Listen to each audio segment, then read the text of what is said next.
Well, good morning, everyone. And first of all, a very warm welcome to day 2 of the India Global Forum. My name's Konstantin Kotsias. I'm a European director here at Bloomberg. Great to have you all here this morning. And we have a fantastic agenda that will be focusing primarily on climate finance and technology in today's session. So looking forward to that. Let me start by thanking you all on behalf of Bloomberg for taking the time out to be part of this summit. We're pleased to be partnering with the India Global Forum, which aims to seek the solutions needed to achieve a quantum leap, and I think that is the right way to describe it, in UK-India relations. And today's agenda and sessions are particularly important as India plays an extremely important role in terms of the global path to net zero. Over the past years, India has emerged as a key player for clean energy and clean tech, and we've seen considerable initiatives from both the government and private players around the climate transition. India's transition to net zero also requires a significant investment, and a major chunk of this investment will need to come from external sources, hence making India a promising sustainable finance hub that's already attracting global interest. And at Bloomberg, we recognise this as a key imperative, which is why we've worked with the Indian and UK governments to launch the Indian chapter of the Climate Finance Leadership Initiative, CFLI India for short, last year, with the aim to mobilise investment into India and begin a long-term effort with public, private and multilateral initiatives to strengthen local enabling environments and facilitate that private capital at scale. CFLI India is led by Michael Bloomberg, our boss, UN Special Envoy for Climate Action and Solutions, and co-chaired by Macquarie Group and Tata Sons. And its members include some of the top private multinational as well as state-owned banks and corporations operating in India. Today's agenda will look at some key aspects of India's opportunities and challenges around climate finance and technology. We'll hear views from a range of key ministers and policymakers from both the UK and Indian governments on what a green future will look like and what it will take, importantly, to get there. So thank you again for making it here today. And let me, with that, hand over to Professor Manoj Ladwa, founder and CEO of India Inc. Manoj, thank you very much indeed for everything that you're doing in this space. Very warm welcome and have a fantastic day ahead. Welcome. Before I invite Manoj on the stage, we'd just like to play 2 videos, one on the India Global Forum and one on the Bloomberg. And then we get Manoj on the stage.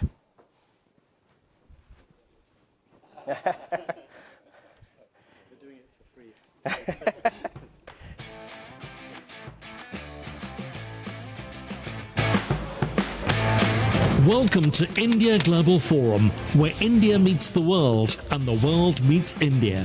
Hear from the most dynamic business leaders and technology disruptors as they share their insights and secrets of success. Meet and network with the most influential, most innovative, and the most enterprising. India Global Forum is the agenda-setting platform.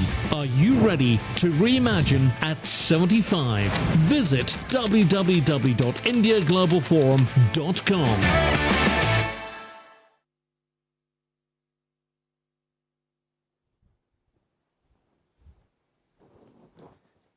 Thank you ever so much, and I must say that video was offered free as part of the advertising deal with Bloomberg.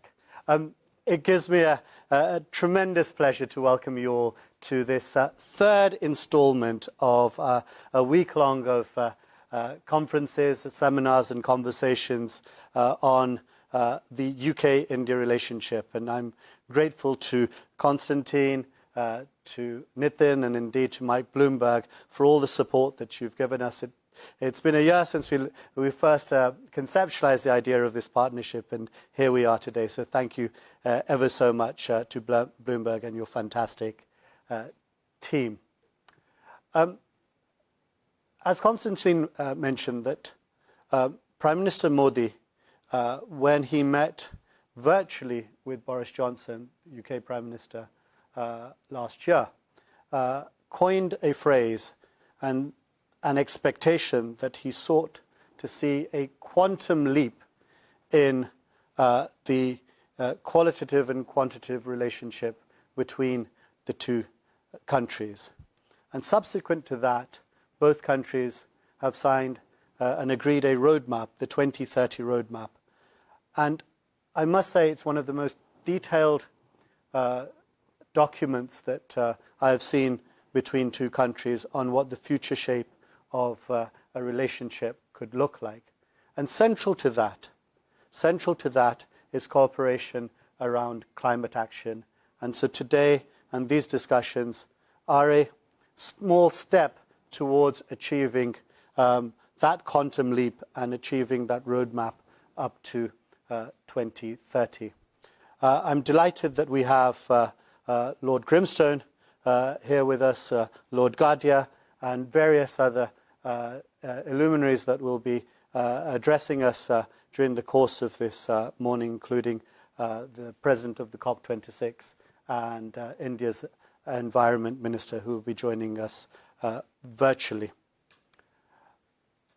Friends, at COP26, many of you would have listened very, very carefully to Prime Minister Modi's speech, in which he set India onto a net zero target to be achieved by 2070.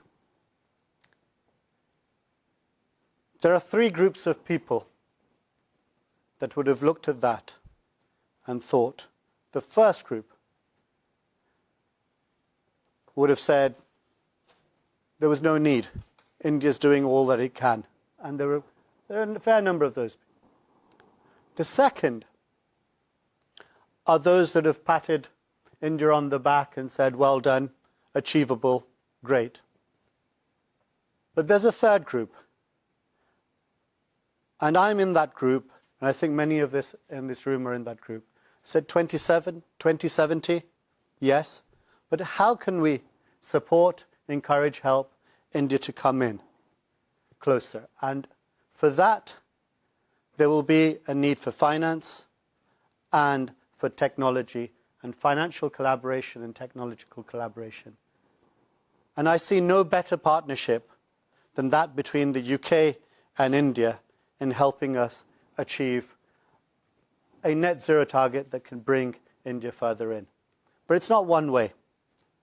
It's also that India, over the last few years, is producing significant technologies through its startup ecosystem, some of it which is now becoming fabled through its unicorns and programs, that I believe the UK and India should harness. So British finance, Indian technology, British access to markets, Indian access to talent. It makes a great opportunity for a deep partnership which could achieve that quantum leap. So without further ado, I'd like to welcome on stage John Moore and Lord Grimstone to kick off the proceedings. Lord Grimstone, as I think everybody in this room knows, is the Minister in charge of investments and also, I think, the biggest advocate for UK-India relations as well. So please, thank you.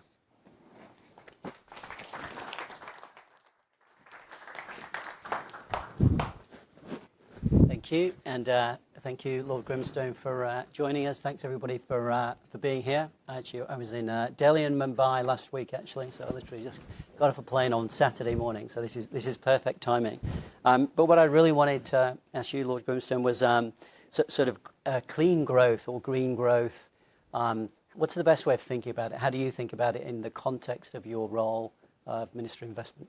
Well, look, this is a new industrial revolution.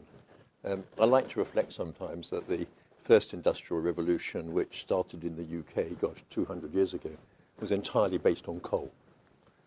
This industrial revolution that we are now in, the green industrial revolution, is based on the removal of coal. And it's a very interesting example of how the world moves on, technology moves on, people's thinking moves on.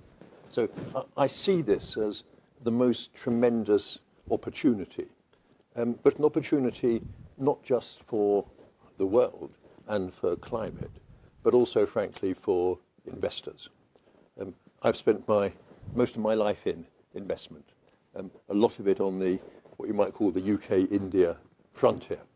And I do see this as a huge opportunity for both of us to work together and work together to our mutual advantage. Because to my mind, in today's climate, it's investing for mutual advantage, which is the name of the game.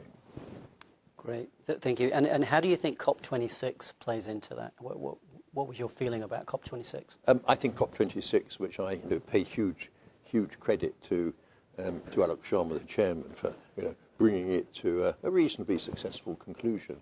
I thought it was fantastic because the whole focus of the world for those couple of weeks was on Glasgow, was on COP26, and was on climate change. So I think it gave a huge sort of sense of momentum. And of course, the challenge now is because only, gosh, what are we, only under a year on, the world has changed almost beyond recognition since then. But I'm absolutely certain that we have to keep the fire which COP26 lit alight and burning fiercely. And the good news is that despite all the issues that the world is facing at the moment, I see no signs of people wanting to diminish that fire or to put it out. And do you think those the current challenges in gas prices are going to be an accelerator in the medium to long term, or a detractor, or how do you? Well, the thing I've learnt about energy policy since I've been in government, that you always wish that you had taken the decisions 10 years ago. Because to readjust energy mix is a complex job. And look, and let's be straightforward with ourselves. We knew where we were starting at COP26. We knew what the end point was. For the case of my country, net zero by 2050. But the path in between the two, let's say that path was a little bit indistinct, and no one quite knew what it meant in terms of getting from A to B. But clearly, and it was perhaps not spoken about very loudly, but it was certainly recognised, there had to be a transition, and that, for example, natural gas would play a part in that transition. So I think what's happening now is going to lead to a slight kind of reappraisal of priorities, but it's giving a tremendous fillip to things like, offshore wind. Imagine most of the UK's electricity is going to be produced by offshore wind by 2030. It's giving a tremendous fillip here to nuclear. We used to be, one of the world's leading nuclear fission powers, and we want to move ourselves back into that position. And it's giving a tremendous fillip to hydrogen, and moving us to a hydrogen economy. So all of those things are going on, and will actually make sure that COP26 happens, and it happens to the timetable that we all want. So it's sort of keeping our eye on the long-term goal as well as understanding the sort of short-term disruptions. Absolutely. So, okay, that makes a lot of sense. And then in terms of India and what India can bring to the UK, how do you think about that? What are your thoughts on that? Well, when I look at India, and gosh, I must have been to India nearly 100 times. When I think about India, what do I think about? I think about its huge technology and R&D skills. I think about the energy of its people, and I think about the capability and competence of its business leaders. And I've sat in many Indian boardrooms before I became a minister. And what always used to strike me during those board meetings were how similar the attitude of India and the UK was to doing business and to doing things together. So I see huge complementarity. Now you see this, because of the remarkable fact in historical terms that often in the last 10 years, India has been the largest investor in the United Kingdom. And what I think we're going to see now, as a result of the great impetus towards change that we've been talking about, is more of that Indian investment going into net zero, into green activities, more complementarity, a lot more work being done between our universities, between our technology institutes on the R&D side. And I'm absolutely encouraging my Indian counterparts to take advantage of that, and let's work out where we absolutely do complement each other, and let's work together. And of course, I know it's not the subject of this chat, but you should not underestimate the impact of the free trade agreement and the negotiations on the free trade agreement. And forget about the pure trade aspects, important though they are. The psychological impact of two major countries coming together to negotiate and agree something like that, in my experience from elsewhere, is a huge, almost psychological and a practical boost to working together. And I see that also as going to be one of the powerful catalysts to working together on green energy. Right. And what are the things that can be done at, say, a government level or a finance level or a private company level to sort of make that happen?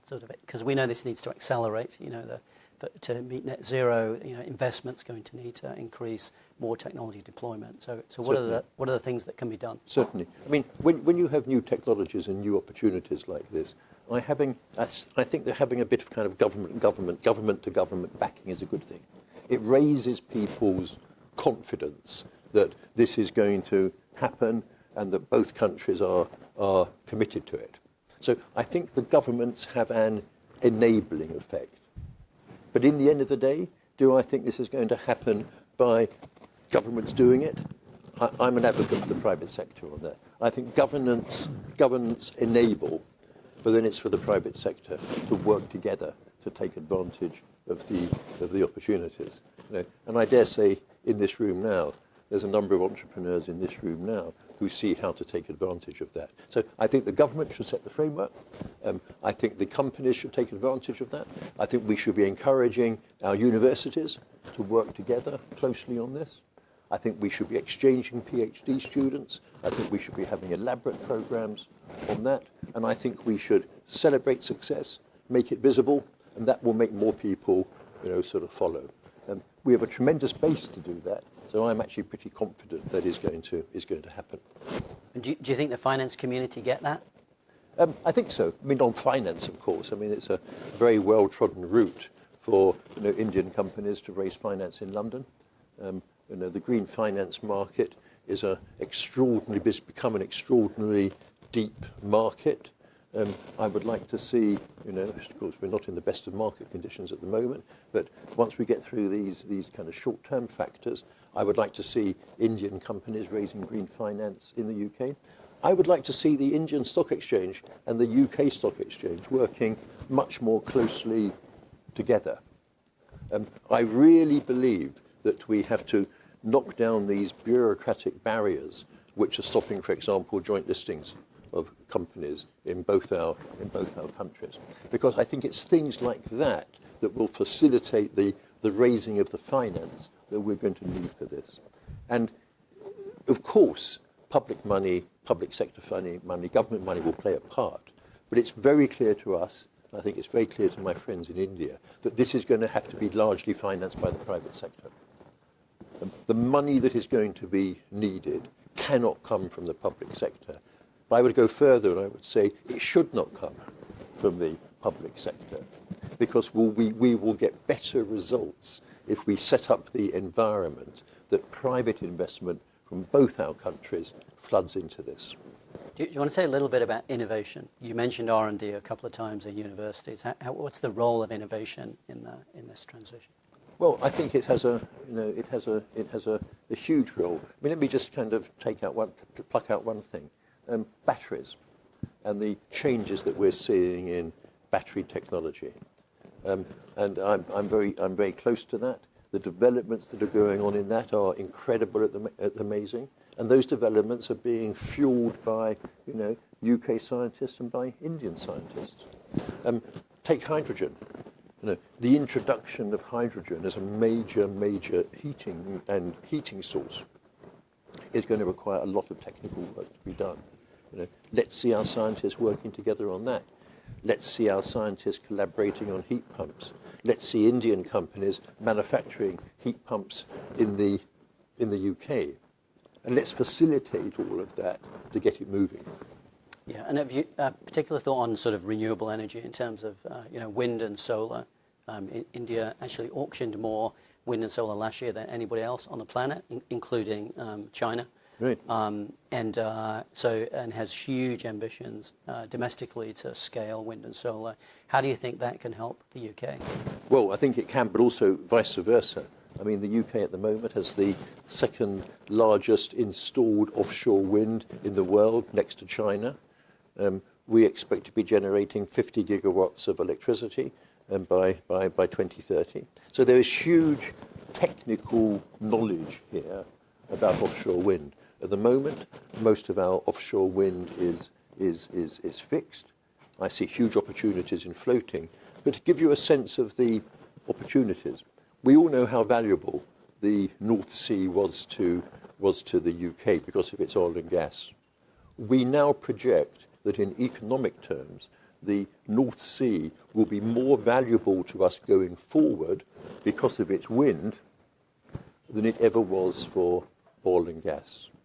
And I think by sharing those experiences, by Indian companies participating in the supply chain here, they will be learning experience to our advantage as well, and then taking that experience back to the UK. And I'm already seeing some of the large Indian industrial groups looking closely at investing in this in the UK, and in particular in the supply chain. The supply chain for these new industries provides a huge opportunity for all of us.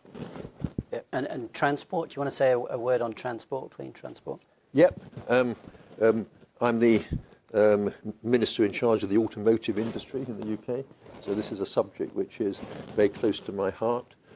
By 2035, we will have no vehicles producing emissions on the UK roads. By 2030, effectively, the sale of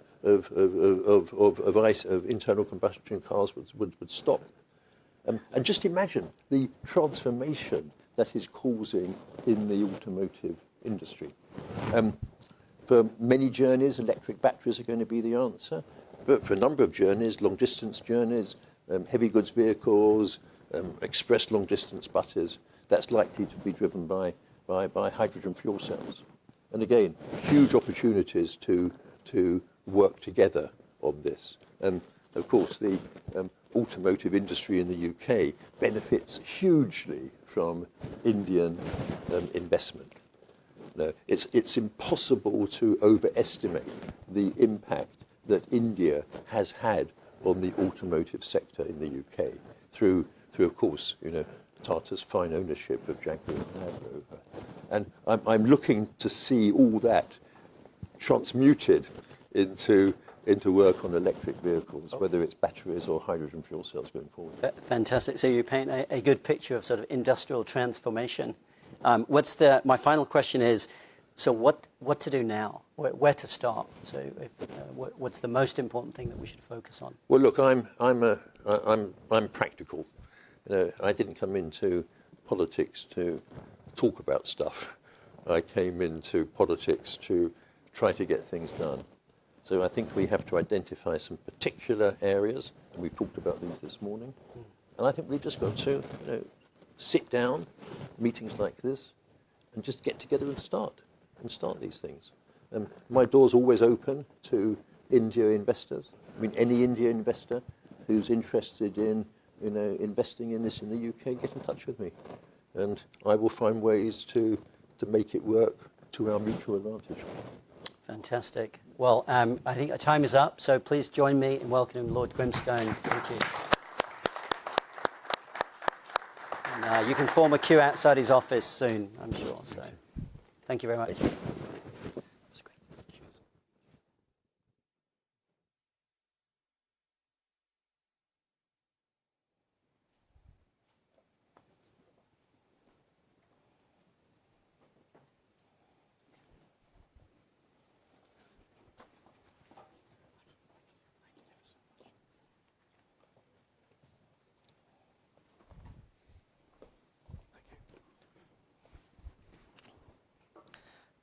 Well, Lord Grimstone made a very interesting observation right at the beginning, where he said that in the past it was the coal-led industrial revolution, and now we are looking at green-led industrial revolution. there's one country which is leading the charge, which is India. And I would like to share what Prime Minister Modi had actually said at Davos Agenda 2022, where he had clearly laid out the approach of India growth story for next 25 years. He said it's going to be green, clean, as well as sustainable and reliable. So the man who's helping in translating Prime Minister's vision into reality is our next guest, Honorable Minister for Environment, Forest, Climate Change, Labour and Employment at Government of India, Minister Bhupendra Yadav, and he's going to join us virtually from Delhi. So welcome, sir. Thank you. Thank you very much. Yeah. Sir, namaskar, sir. I'll focus my conversation on three topics, which we have around 150 odd guests, senior stakeholders in this room, and thousands of us joining virtually, listening to you, care about. So those three topics which I would like to have discussion with you on is how India is going to balance its growth with green agenda, how India will balance its domestic ambition of green and growth with the global green ambition, and last but not least, your expectation from COP27. So let me start with the first of balancing growth versus green, which has been a big topic of discussion within India. So India is on path to become a $5 trillion economy in coming years. So if we look at world economic history, rapid economic growth always led to climate crisis, as we have seen that. So as a responsible democracy, how will India plan to achieve the fine balance of rapid economic growth at the same time keeping the world clean? Thank you very much to inviting me in this program. Let me begin by thanking you for having me at this Climate Finance and Technology Summit organized to discuss such a critical issue. As we know that climate change is not some disaster waiting for us in the future, it is our current reality. As you talked about what is the Indian strategy about this green economy and climate finance is concerned, I want to mention you, yesterday our Prime Minister announced a good statement yesterday, and he said that today a huge market for clean energy and technology is emerging in India. He also appealed to the G7 countries that in the field of research, innovation and manufacturing, the scale of India can provide for every new technology can make the technology affordable for the whole world. The core theories of the circular economy have been the integral part of Indian culture and lifestyle. After quoted this, our Honorable Prime Minister quote, I want to say that India is relying mainly on domestic resource to implement adaptation and mitigation action on mission mode. The national circumstances demanded the first priority for India is adaptation, being a country high vulnerable to the extreme weather events. For that, in the last Glasgow COP26, our Prime Minister announced the Panchamrat, and in the Panchamrat, India has also announced its ambitious target of 500 gigawatt. The other also announced by our Prime Minister goals definitely achievable, and India is making a policy like that we are working on that goal. India has also entered agreement with UK in May 2021 on different on so many issues like smart and sustainable urbanization, climate, clean energy and transport, adaptation and resilience, and that thing is also working in the field also. So with this, India has an ambitious target to reduce the emission intensity of its GDP by less than 45% by the end of decade and net zero by 2070. So this will ensure India's green growth along with economic development.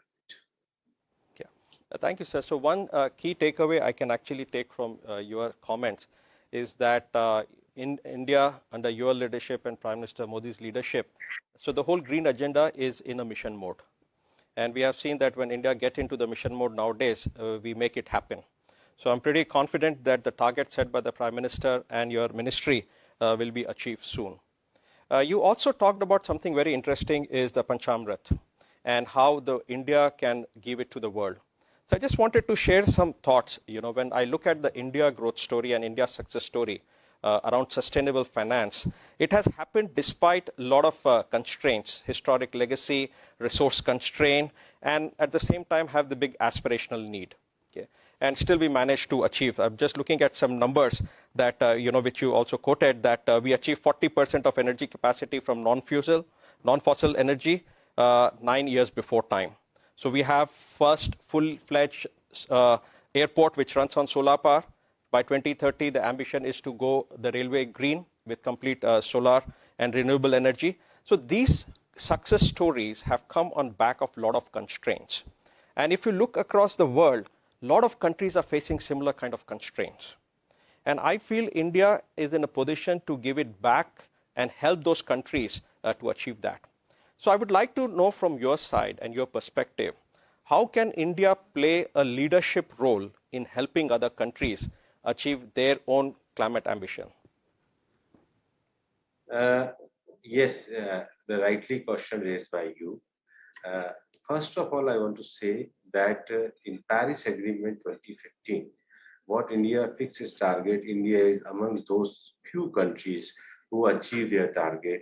We declared in Paris that in 2015 that India achieved to the production of 175 gigawatt, and India is very near to achieve that. As you have already stated in your statement, that what India announced, it achieves 9 years before.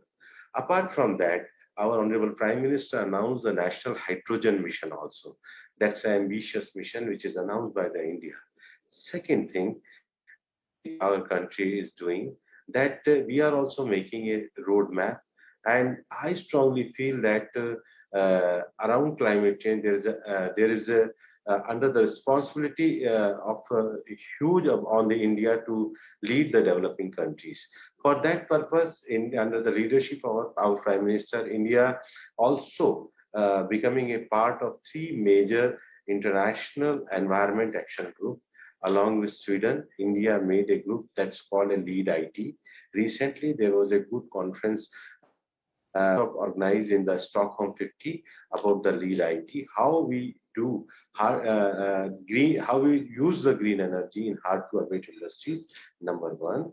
Second, along with UK, India is also part of the Coalition for Disaster Resilience Infrastructure. In COP26 at Glasgow, Honorable Prime Minister Shri Narendra Modi ji, the Prime Minister of UK and Australia, launched a new initiative for technical assistance and capacity building in island states called the Infrastructure for Resilient Island States. IRIS is jointly funded by India, UK, and Australia, and will be spearheaded by CDRI. The third also, that India also become a action group along with France, the International Solar Alliance, and recently more than 100 countries is the part of International Solar Alliance. Prime Minister Shri Narendra Modi also launched in COP26 the Green Grid Initiative, that means one sun, one world and one grid. This initiative will bring technical, financial and collaboration to help facilitate cross-border renewable energy transfer project, which will provide one sun, one world, one grid, its global infrastructure. This initiative was first announced by Honorable Prime Minister in 2018. Subsequently, UK and India decided to join hand. Decided to join hand and merge the UK Green Grid Initiative, and more renewable energy will be produced by this. So India is also a part of important environment action group. As mentioned by Honorable Prime Minister Modi, Prime Minister Modi ji, India's commitment to environment protection has remained unaffected by the challenges posed by its civilizational history. However, it has never said by India that that India denied its position at the global level. Yes, we want to contribute to meet out with the climate challenges as a part of solution. Yeah. So because going through some of the initiatives you talk about if at all there has to be a case study of India outbound story, the whole sustainable finance and green agenda could be one of the best outreach, global outreach, which India has done. So India has ambition, in so many different industries, but listening to you and listening to some of the strategies by the Prime Minister is clearly, articulated that it is green is where India is going to shine on the global stage. And some of the recommendations which you talk about are, example of that.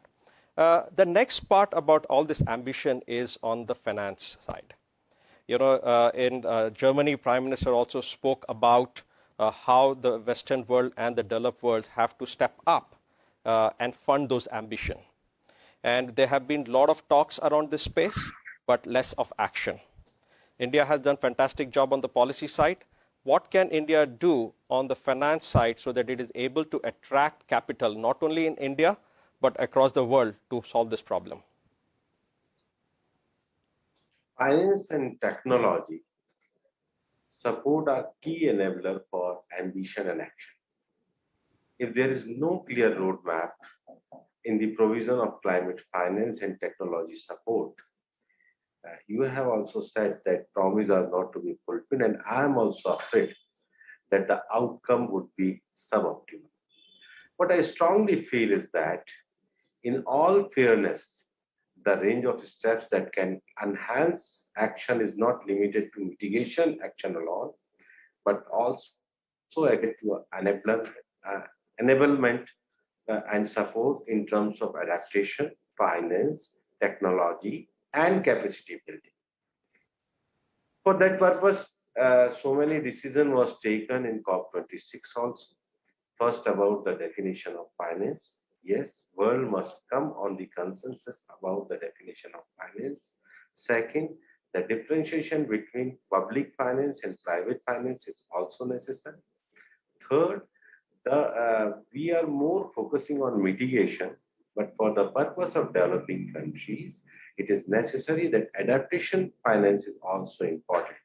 So, as it's promised developing country, today now it's already under the review that UNFCCC must conduct it that $100 billion finance goal must be fulfilled by the developed countries. And we feel that this review must assess the three essential S, that is scope, scale, and speed of climate finance from developed countries to developing countries. And I think that a roadmap to raise climate change finance from floor of 100 billion to match the three essential S of climate finance and fair that always asked by the developing countries to deliver climate justice. Yeah. So I hope that the way India managed to solve the technology and the policy mix, India can also solve the finance mix, which the world is going to benefit a lot.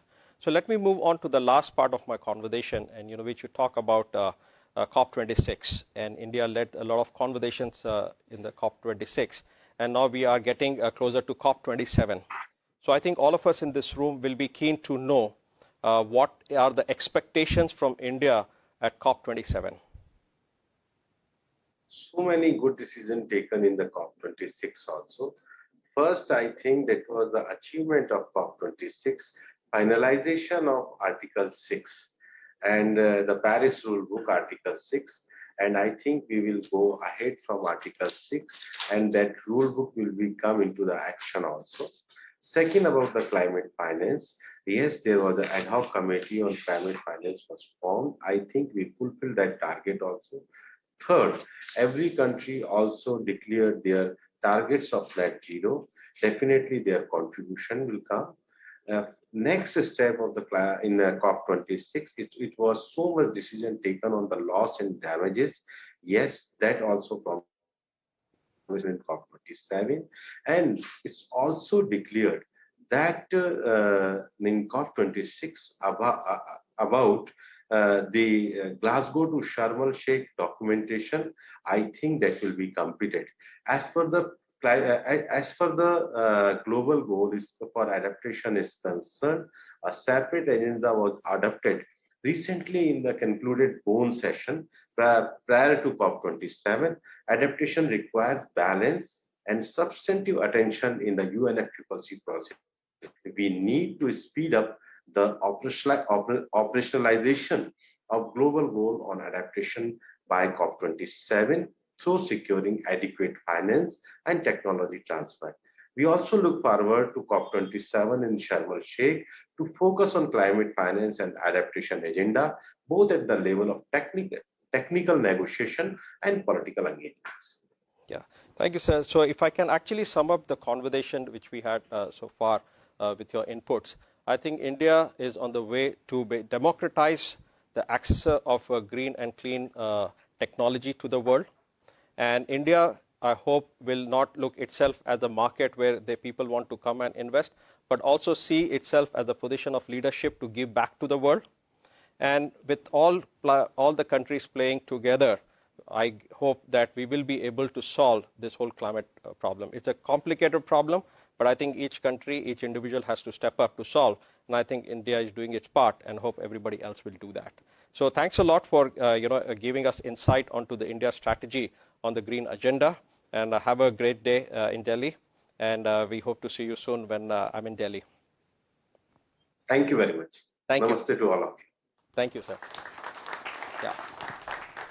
So now let me invite my colleague Priya, who is going to lead a very interesting conversation which we talked about earlier, the finance. Okay, without money, we cannot make the world green. Priya, tell us how we are going to find money.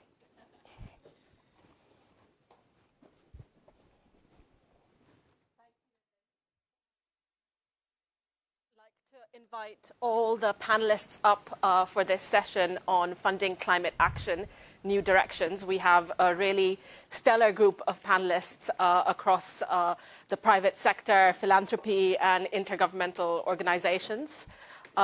We have Simon Harford, who's the CEO of the Global Energy Alliance for People and Planet. We have Nandita Sehgal-Tully, who is the managing director of the Thomas Lloyd Group.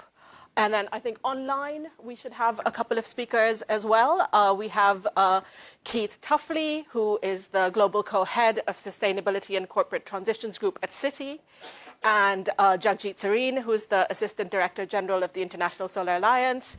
And here we have Delphine Voltsel, Managing Director for Asia for Omer's Infrastructure.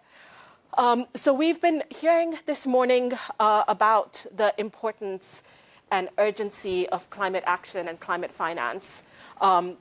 We know that we're already feeling the impacts of climate change, from forest fires to heat waves to extreme weather events and flooding in many different parts of the world.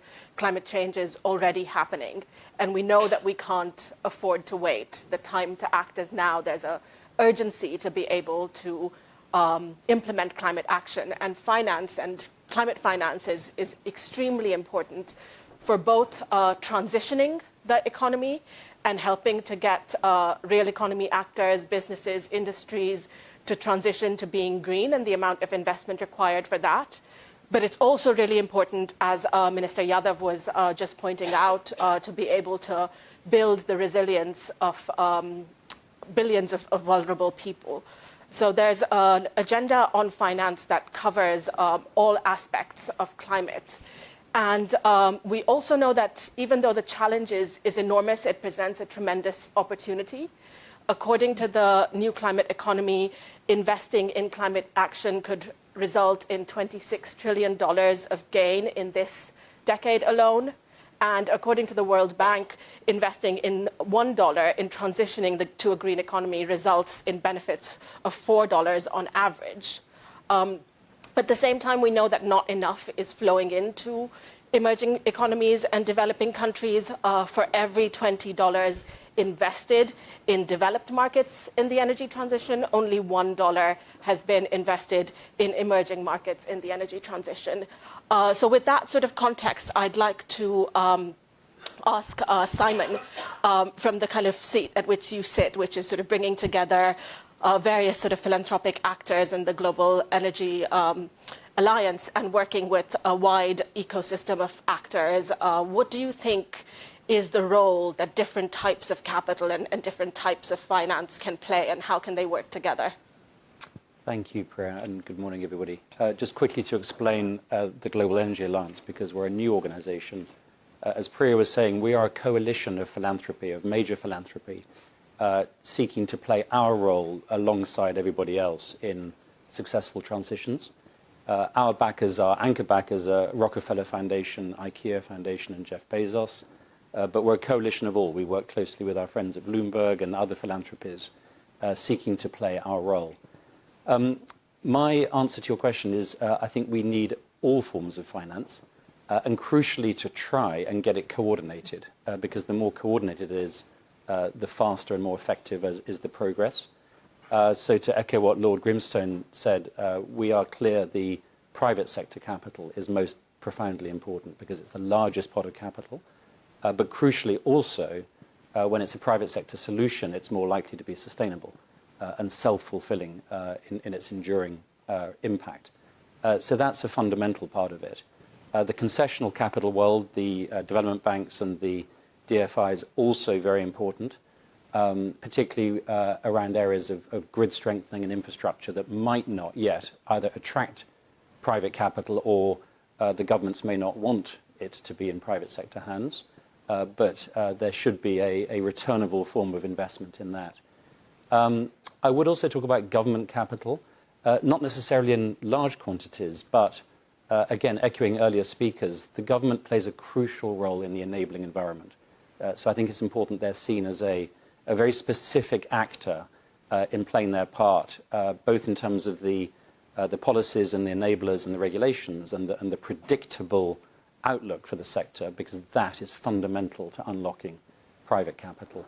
And then lastly, philanthropy, where we believe we do have a role in the areas of a transition that are not naturally financeable by the other categories. Most importantly, in keeping us all focused on the inclusivity of an energy transition, particularly those who don't yet have access to electricity, which does still is still an issue even in India, who've done a fantastic job with greater levels of connection. But until that connection is affordable and reliable, one can't actually build your livelihoods and wider development of it. So we do believe that keeping energy access and the inclusivity and affordability of that is core to where philanthropy can support. And in other areas, ensuring that this is a just transition. It's an easy phrase. It's extremely hard to deliver it with complicated, unequal societies that are geographically dispersed. It's very hard to make an economic case for all of that. So that's the sort of area that we think philanthropy should contribute. Thank you, Simon. And I think that wider picture, maybe we'll sort of focus in a bit on the private sector and the role the private sector can play. And Nandita, I know that where you work, you took the decision to invest in emerging markets and invest in Asia and India in particular. And I wonder if you could share a bit about what led to that decision and what are some of the lessons you've learned from that experience on how we could replicate and scale those kinds of efforts. Yes, thank you, Priya. You hit the nail on the head with the statistics you gave earlier in the introduction about the dollar spent and the impact that dollar could make. And we are strong believers of this.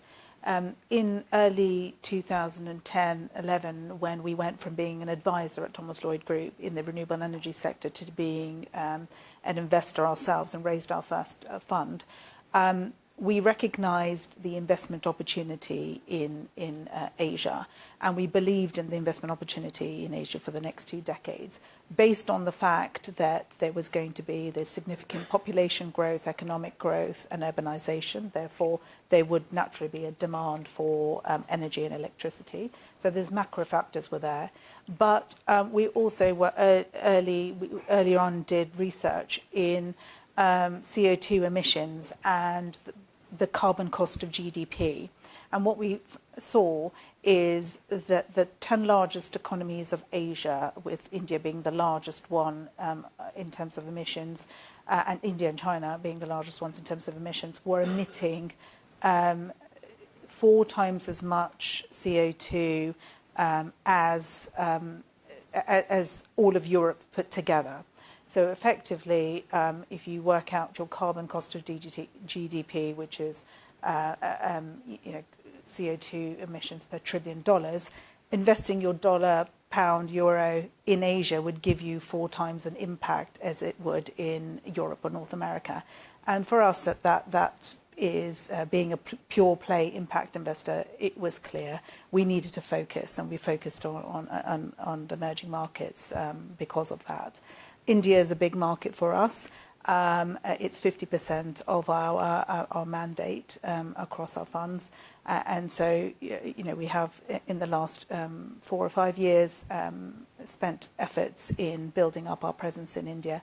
In terms of lessons learned and mistakes made, infrastructure is, it's never straightforward. There are always hurdles and challenges. And whether that's at a country level, whether that's at a macro level of currency, etc. I would say our biggest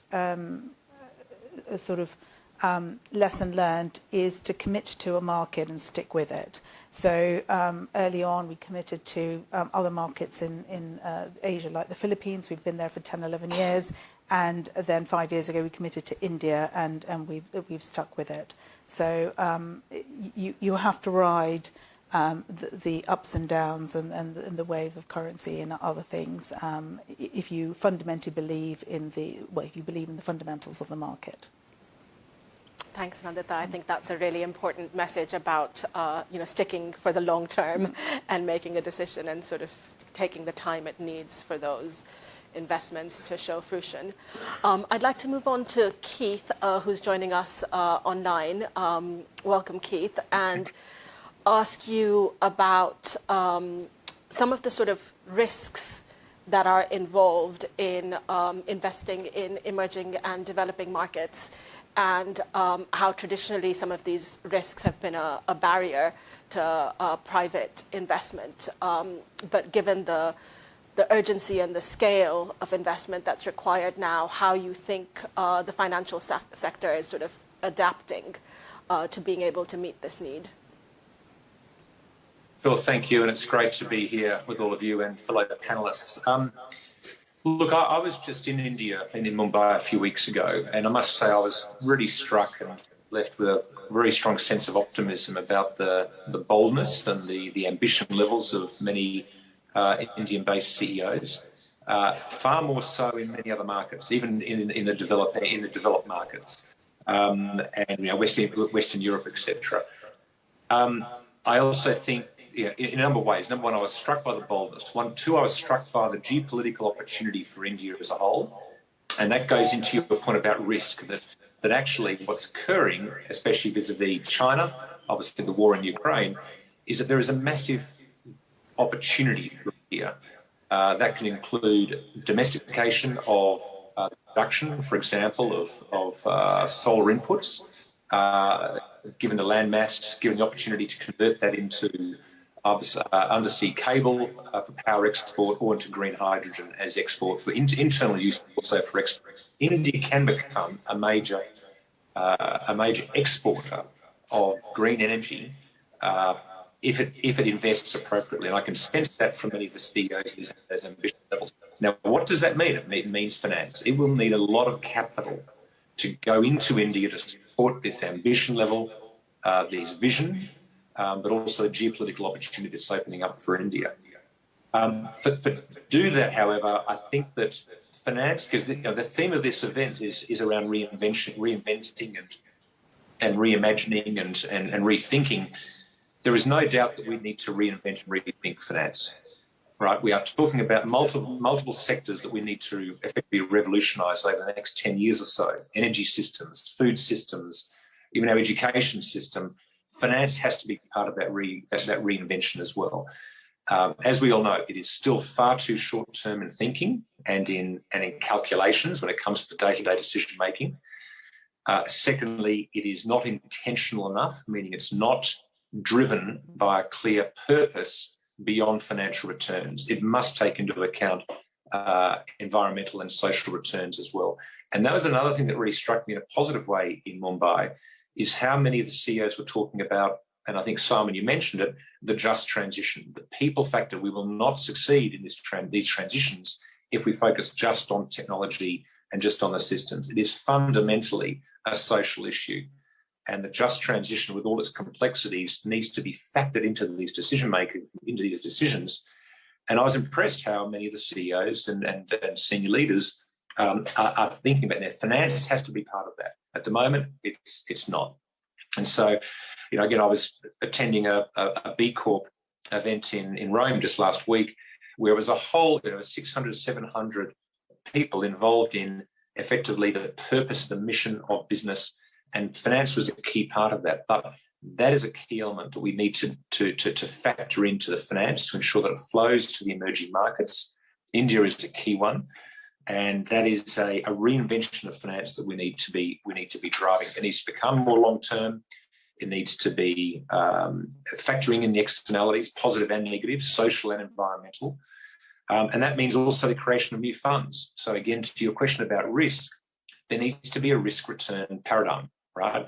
You can't just change the strategy of a fund or investment strategy overnight. You need to create new ones. We've seen some green shoots because we have seen in the last 18 months the creation of a number of new, for example, energy transition funds.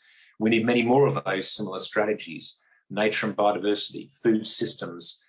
That's what we really need to be driving with greater intentionality in those strategies, an appropriate risk return equation as you raise those funds, and also a geographic perspective, because we all know that we need to get the capital into these emerging markets.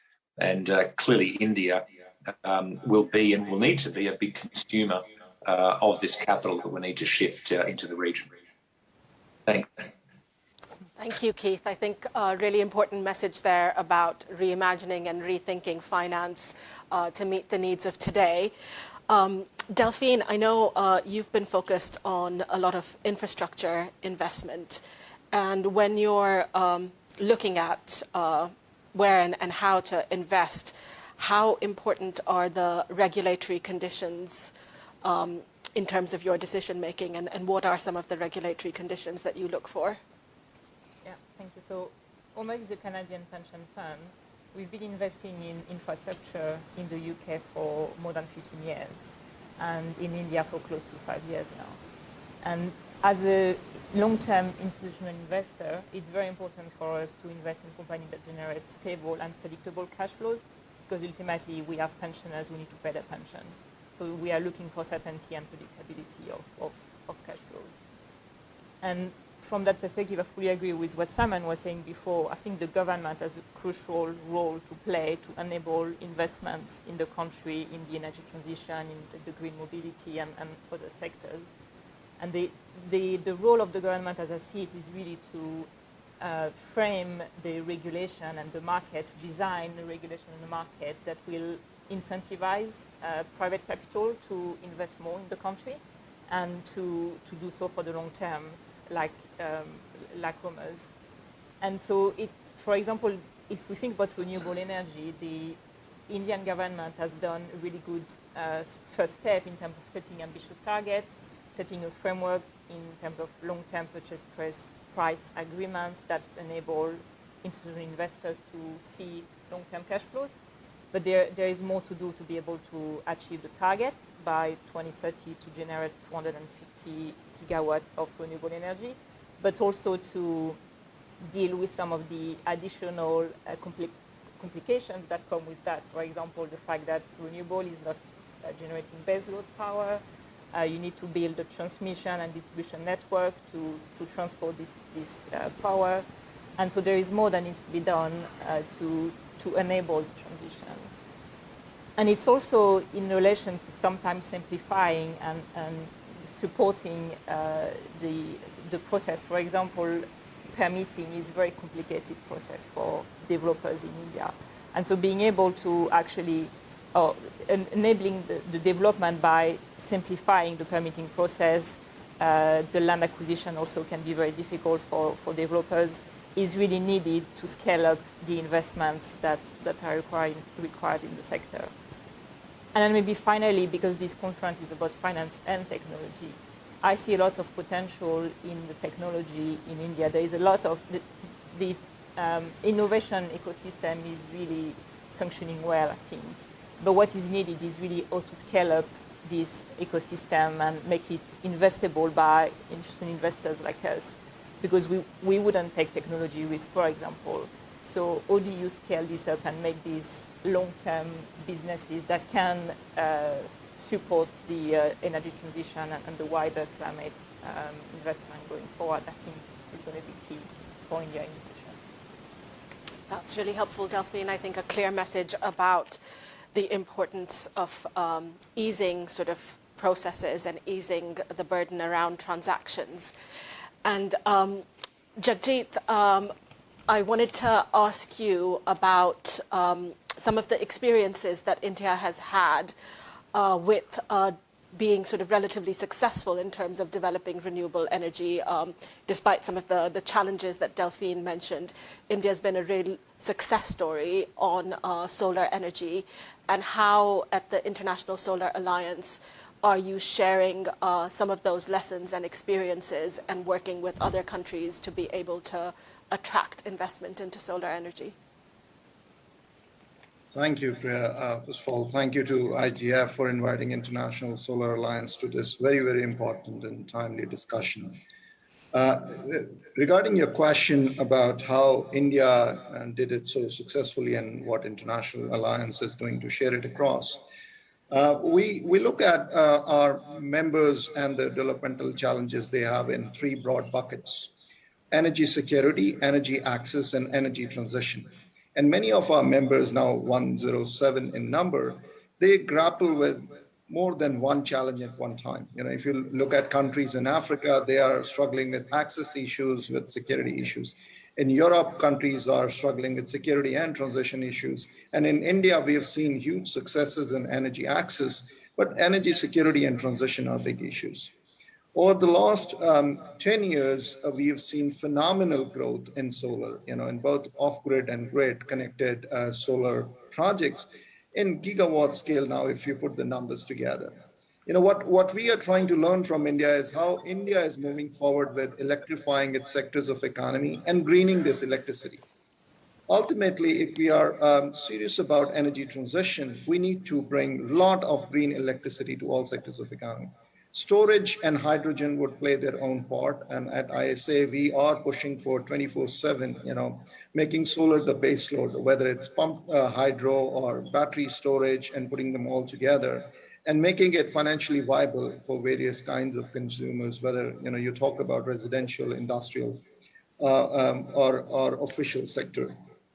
So coming to finance and how we saw in India and the way we are trying to take it out is the financing story could be seen in three buckets again. We have seen a scale up of clean energy finance. We have seen a shift from brown to green, and we have seen optimization where new financial structures have come in. Now we see asset monetization, refinancing, blended finance structures, and public-private partnerships coming together, while the regulatory side is getting more and more firm and clearer. At International Solar Alliance, annually we produce our flagship report. We call it Ease of Doing Solar, building off what World Bank used to do, Ease of Doing Business, essentially analyzing countries' investment environment for its readiness to attract solar investments. India has been a shining star along with a few other developing economies like Brazil, Saudi Arabia, and others. And we have taken these lessons of policy reforms, of regulatory processes, of financing structures to other ISA member countries. More concretely, there are a few streams of financing which we are analyzing and working more closely. One are institutional investors. This audience knows, many of them are institutional investors themselves, that even today, with all the commitments at Glasgow, their exposure to clean energy assets are about 3 to 4%. While they sit on, multi-trillions of dollars, the exposure is very little. At ISA, what we're trying to do is have a curated conversation with these institutional investors who want to increase their exposure in major economies, India and beyond. And we are trying to put pooled financing structures with funding coming from various sources which could absorb the first loss, including the organization which Simon is leading. GIAP and ISA have forged a partnership to utilize the grant money, the catalytic money coming from GIAP to do project preparation work, so that these institutional investors find the pipelines of projects where their funds could be invested. I'll leave with the final idea what ISA is doing. Again, building on lessons what we saw in India. In India, over the last many years, wearing my former cap at the World Bank, climate investment funds provided about $800 million of concessional money through blended financing structures, taking first loss, providing guarantees and others through national banks and private sectors. Similarly, we are trying to put together concessional financing with private sector and grant money through a blended finance risk mitigation facility for our members in Africa. Essentially, the idea is to take Indian lessons, Indian technology, and India entrepreneur to invest in Africa, supported by this blended finance risk mitigation structure. Finally, on the technology side, while we focus so much on finance, we need to realize that if solar and other renewable energy have to play their part in decarbonization efforts, their manufacturing capacity has to increase multifold. Over the last couple of years, we have seen supply side risk for a variety of reasons. So another effort which ISA is pushing is to diversify and scale up global manufacturing bases. We'll see how far we progress, but financing and technological growth and innovation have to go side by side. Let me conclude there. Thank you.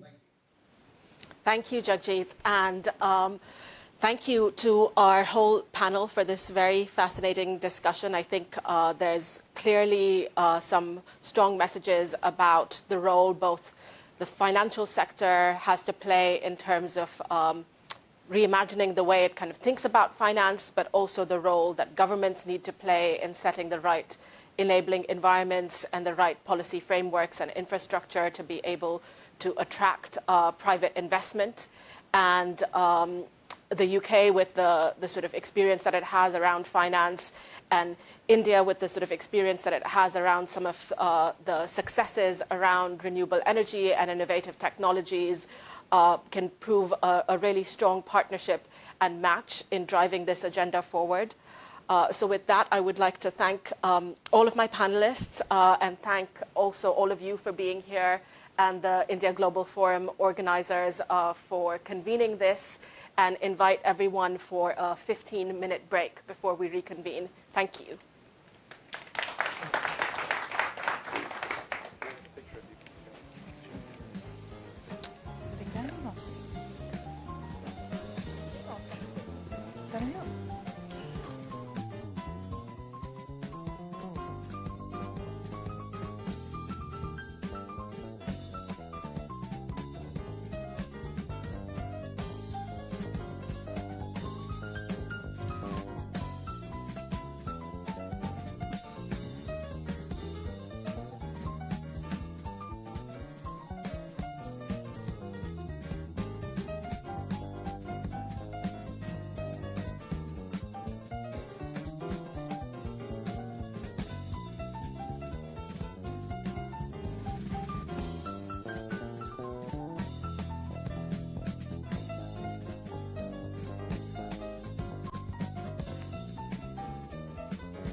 Hi, good afternoon all. So welcome back from the coffee break.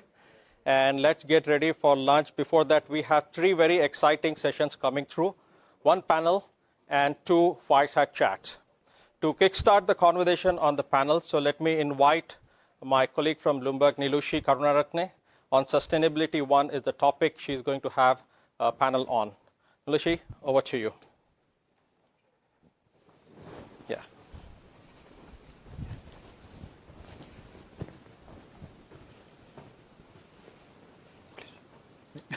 Take a seat. Is that the hot Good. seat? That's one with the most questions are going to be asked. Good morning and welcome, everyone. My name is Lucy Karunaratne, and I'm an editor at Bloomberg NEF. I spend my days immersed in all things energy transition. As the world gets serious about addressing climate change, governments and corporations are ramping up their decarbonisation goals.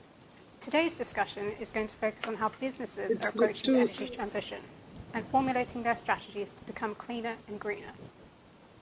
At the start of this year, can't hear you anymore. over 2,200 companies, which cover a third of the global economy's market capitalization, were working with the Science Based Targets initiative to reduce their emissions in line with the goals of the Paris Agreement. That number has since grown to over 3,200 companies. As the momentum gathers, we're also going to explore whether the calculus has changed at all in light of recent events, as energy costs and inflation take off, and there's a heightened focus on energy security. What does a sustainable and resilient future look like for corporations?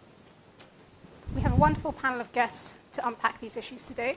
Joining me here on stage is Kishore Jayaraman, who's Rolls-Royce's president in India and South Asia, Saif Malik, who's global head of global subsidiaries and head of client coverage in the UK at Standard Chartered, and Barry Gardner, who's an MP here in the UK. And fingers crossed with the wonders of technology, we also have with us Kanika Chawla, who is program manager at UN Energy, and Anita George, who is the CEO of Adina Capital Investors. Thank you all for joining us. So I'd first like to look at some of the main elements of corporation sustainability strategies and how much the path to a greener future relies on existing commercialized technologies versus more nascent solutions that are being developed. Kishore, perhaps I could turn to you first as our corporate voice on this panel to hear more about how Rolls-Royce is approaching the climate conundrum and the technologies that you're leaning into. Okay, thank you very much. It's a pleasure to be here. And, when I thought about this question and I said, how do I want to start answering this question? It's a really a small question with a very long answer to it. But I think I'd say the 3 I's are very important for us to understand. And I think the first one is intent, the second one is implement, and the third one is innovate. I think corporates today are looking to see how to move from the intent phase into the implement phase. There was a time we talked about sustainability, we talked about climate change. It's been a topic there for quite some time. And people are trying to generate this interest, and they were trying to make sure that they are able to comprehend it and see what can I do to be that difference. And I think today corporates are at that stage where they are able to look at it and say, this is what I want to do. And in that vein, when we look at it in Rolls-Royce, I think the first thing that comes to mind is look at our existing products and services and say, what is it we can do in order to make sure that our existing products and services would contribute towards the UN Net Zero Charter. And when we look at it from that point of view, we look at civil aerospace business, the defense business, and the power systems business. In the aerospace world itself, you look at alternate fuels. Today, whatever fossil fuels we are using in order to fly people from point A to point B, tomorrow we'll use sustainable alternate fuels. And when we use the SAFs, as we call it, I think what it does is it reduces the emissions by a large degree. But this is to show an intermediate milestone. So this is to say that here is something that we are implementing that today has an impact towards net zero. That's the journey we start and implement today. And then we had to look at the innovate phase. And we had to say, what is it that we want to innovate into the future? And so we looked at digital technologies and electrification technologies. And when you look at digital and electrical as 2 platforms for us, with the cloud computing, with the computing power, with the amount of data available to us, we're able to do a lot of research and analysis without actually having to go out there and start looking at it and saying how to implement this. But now we can innovate using this data. We can bring newer products to the market, and we are looking at electrical aircrafts. We are looking at hybrid aircrafts. We are looking at hybrid power systems, reciprocating engines. We are looking at a way so that by 2023, all our products and services will be able to work on sustainable aviation fuels, alternate fuels. And when we are able to do this by 2023, by 2030, all our products and services, everything that's new that's going to come about is going to be able to use sustainable alternate fuels. So now we got a journey up to 2030. Now we got to look at 2050. Then we look at the electrical aircraft. Then we look at the microgrids. Then we look at all different other solutions that we can bring to the marketplace and make sure that we are net zero, if possible, totally net zero, if not totally compliant, and move in that journey into 2050. So I think corporates have to look at it as these 3 I's. They have to look at it as intent, implement, and innovate. I'd like to bring Anita in at this point. How are you seeing corporates tackle the issue of sustainability? Are they sort of following a similar framework that Kishore's laid out? Thank you. It's firstly great to be here, and Kishore, especially to see you after a long time. Pleasure, Anita. Pleasure's mine. Yes. I really like your 3 I's, and if I can digress for just half a second, I asked myself the question of what can I do to make that difference.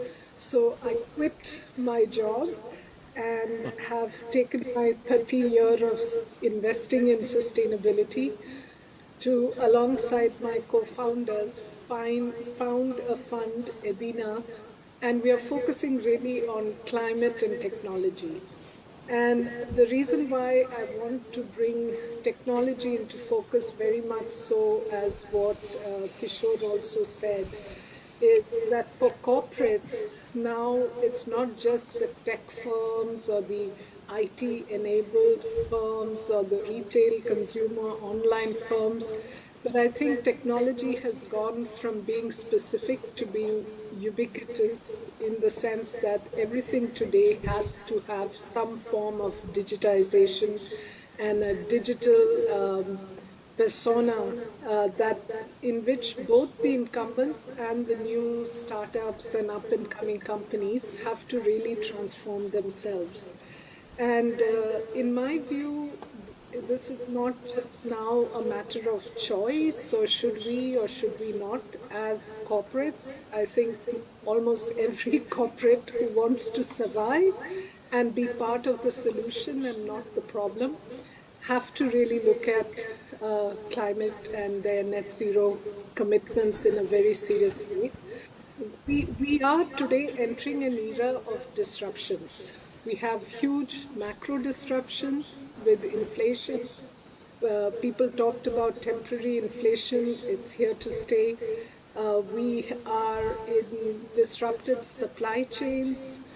We have acute shortages of semiconductors during a time when the use of semiconductors is increasing dramatically in almost every product that we have, and positive disruptions such as cloud computing and software as a service. And the most important disruptor, of course, is the impact of climate.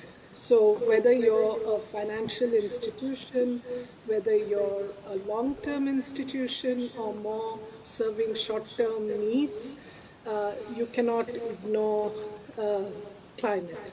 And I think what defines it, as Kishore said, is, I would add another layer, Kishore, which is leadership.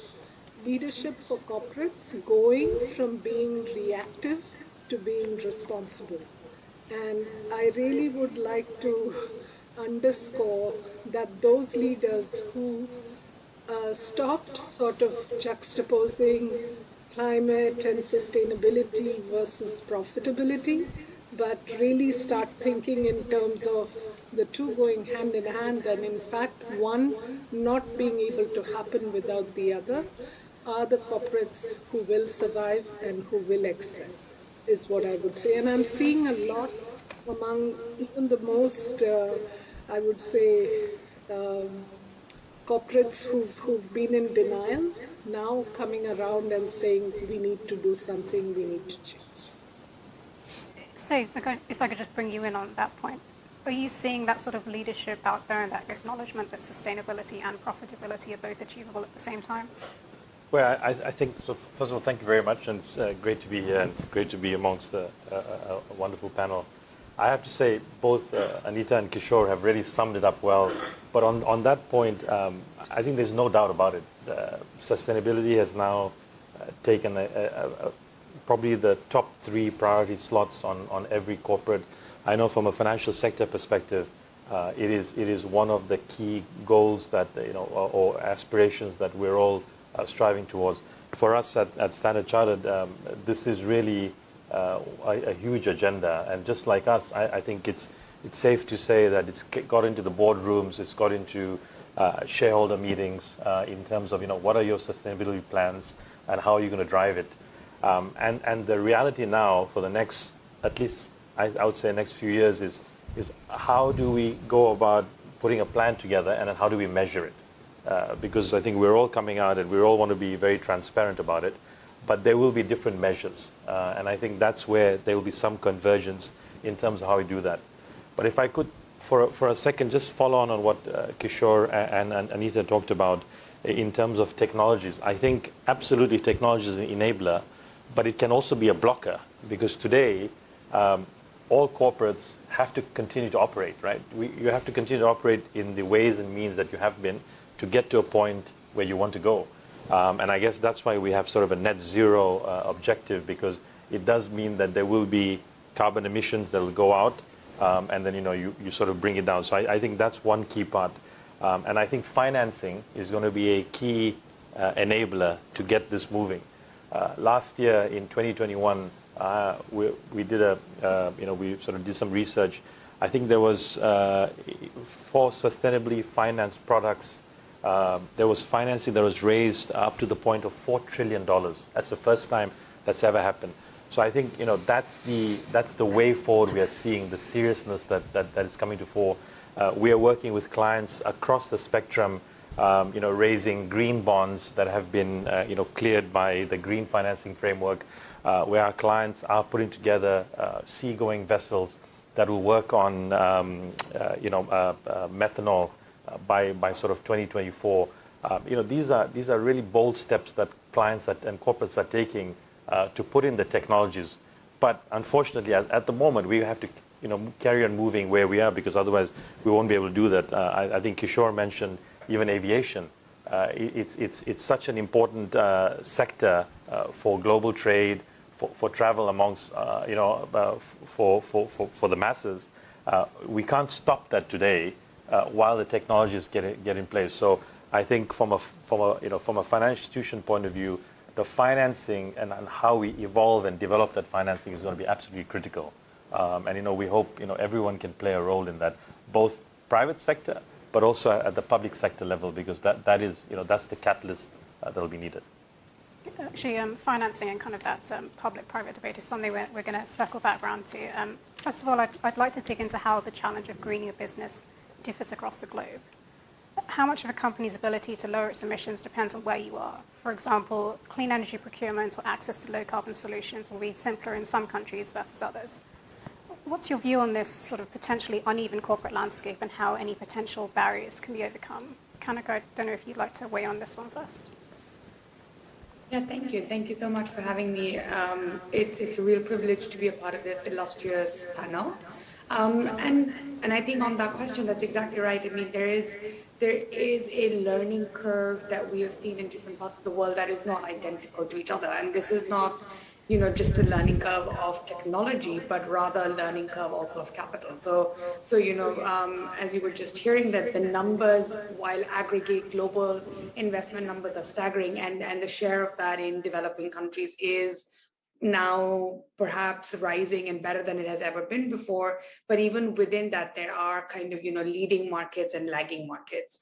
And there is a lot of work that needs to be done to make those lagging markets more attractive. And this is really where public money becomes really important and interesting, because it is the role of concessional and public money, whether domestic or international public money, to make the case, so to speak. And this can be in the form of supporting capacity building in countries, in the form of kind of, in improvements in regulation. And this is financial regulation alongside, some of the energy or climate aligned sectors regulation. And we tend to think about this very much as, how do we fix the sectors that are going to become recipients of green finance?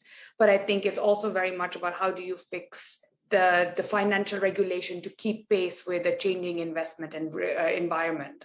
And a lot of financial regulation has not, in fact, kept pace with the policy decision making. And this is true in countries around the world. So I think that there is, in fact, a role for all the different types of stakeholders to play. And when even one of those partners kind of lags behind, there is a challenge.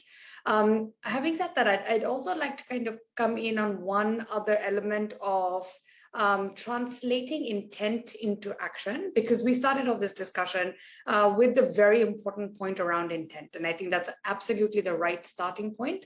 And a lot of work has been done in the last few years or last half decade at the minimum, where company after company and in sector after sector has made their intent quite clear. I mean, you're almost going to be starved to find an annual report of any company that does not mention net zero or sustainability in some shape or form. I think, though, a lot more work needs to be done in the how you're going to get there.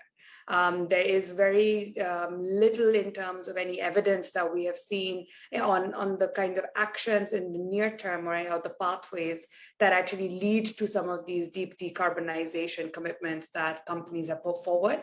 And I think the minute we get into that how, the role of the other partners, whether it's government, whether it's regulators, whether it's the financial sector, all become much more important, and the kind of deep interlinkages become more apparent, which actually will make the difference in the pace between different parts of the world.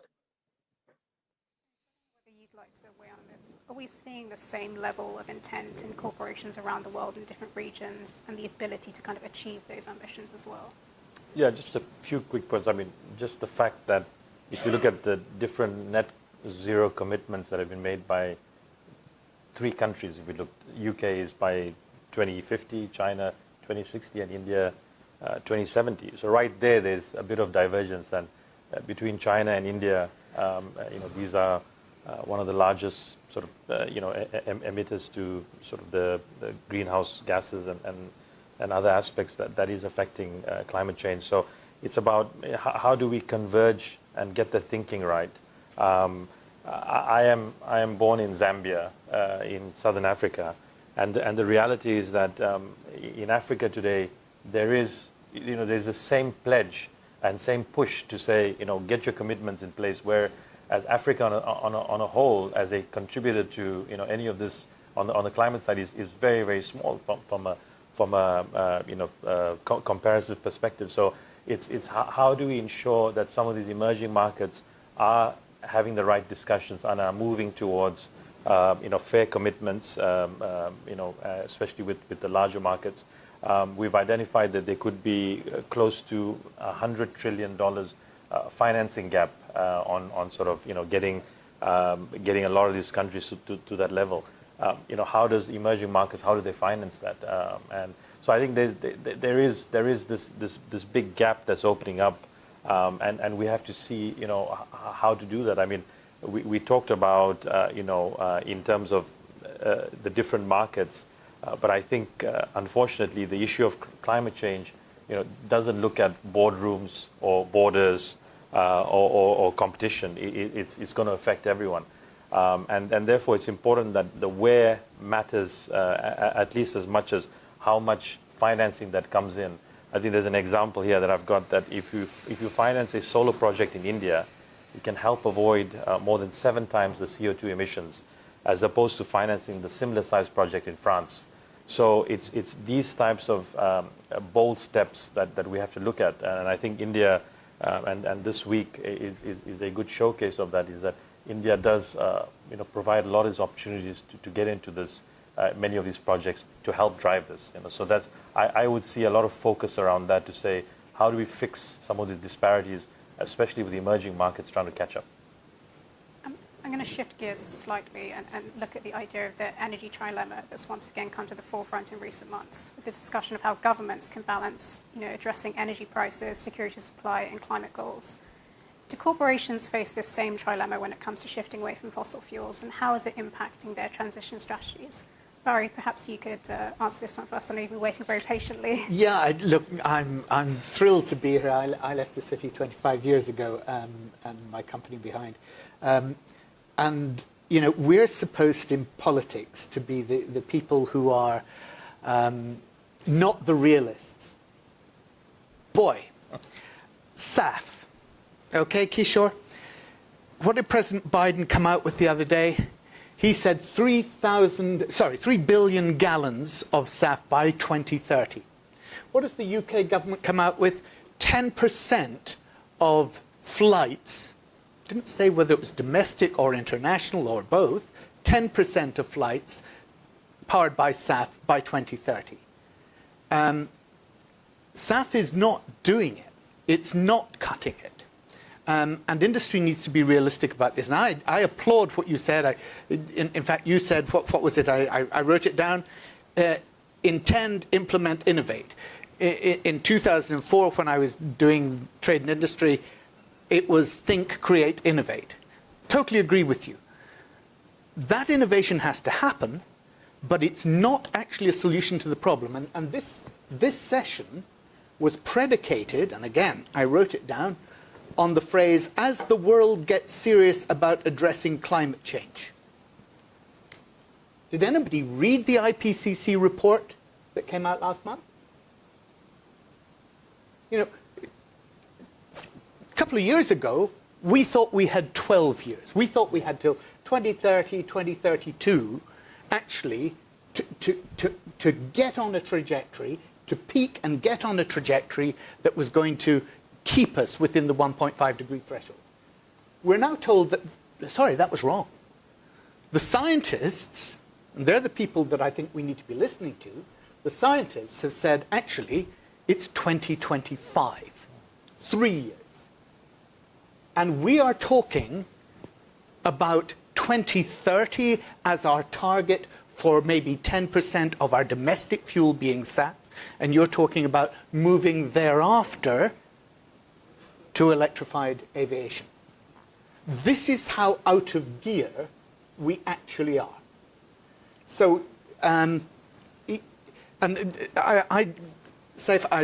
love what you said, and I love what you said about measurement and data and financing as the key enabler. And of course, we've got to mobilize that finance. But the other thing is, this is not simply climate. We've got twin emergencies, twin crises here. And,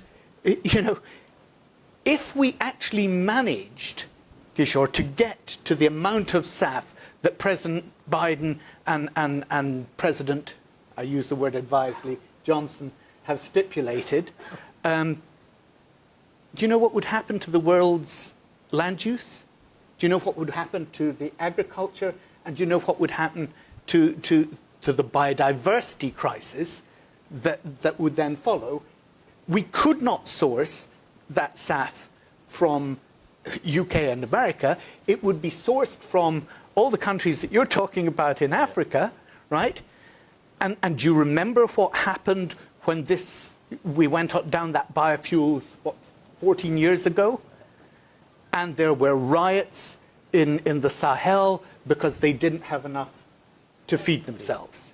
So let's understand that the biological crisis, the biodiversity crisis, and the climate crisis go hand in hand. And what you do as a potential solution in one area is having a huge impact on the other. Okay? So I just, that's my Vesuvius for the morning, I guarantee, okay?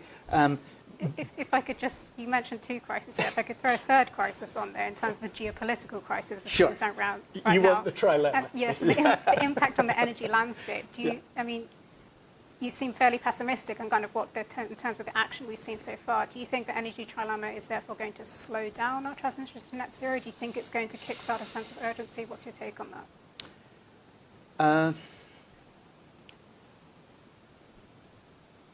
Politicians are just about as short-term in their thinking as bankers are, right? We'll sit next to each other. Yeah, indeed. Safe. I totally agree with you.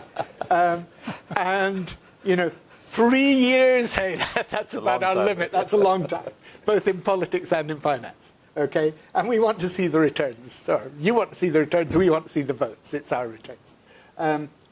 So, of course, we focus on the immediate problem that the world has faced, the the precipitation that has been Ukraine and Russian invasion of Ukraine. It's not short term. There's going to be an energy crunch for the next 10 to 15 years as a result of this. But my sense is, how do we then respond to it? Do we respond to it as a crisis which basically the poor of the world pay for, or do we respond to it by mobilizing the capital to actually turbocharge what we're doing in terms of renewables, in terms of alternative technologies, in terms of the way in which we're coping with it? And then I would say, look at what we did with COVID. Yeah. We mobilized finance.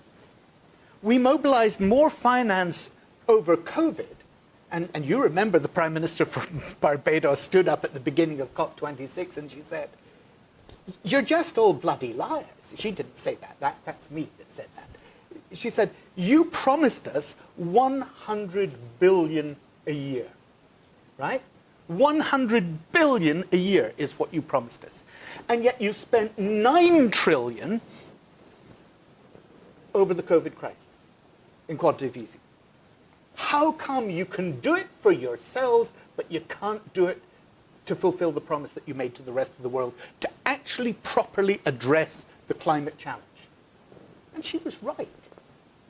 It was just one of those incredibly powerful speeches, and everybody just stood there and thought, yeah, you can't answer that. So it's about how we respond to the challenge, and the response that we make has to be to turbocharge that finance that Saif was talking about, and make sure that private capital is going in there. But it does depend on data, it does depend on certification, and it does depend on government setting the regulatory framework through disclosure, TCFD that Michael and Bloomberg have been so instrumental in putting in place.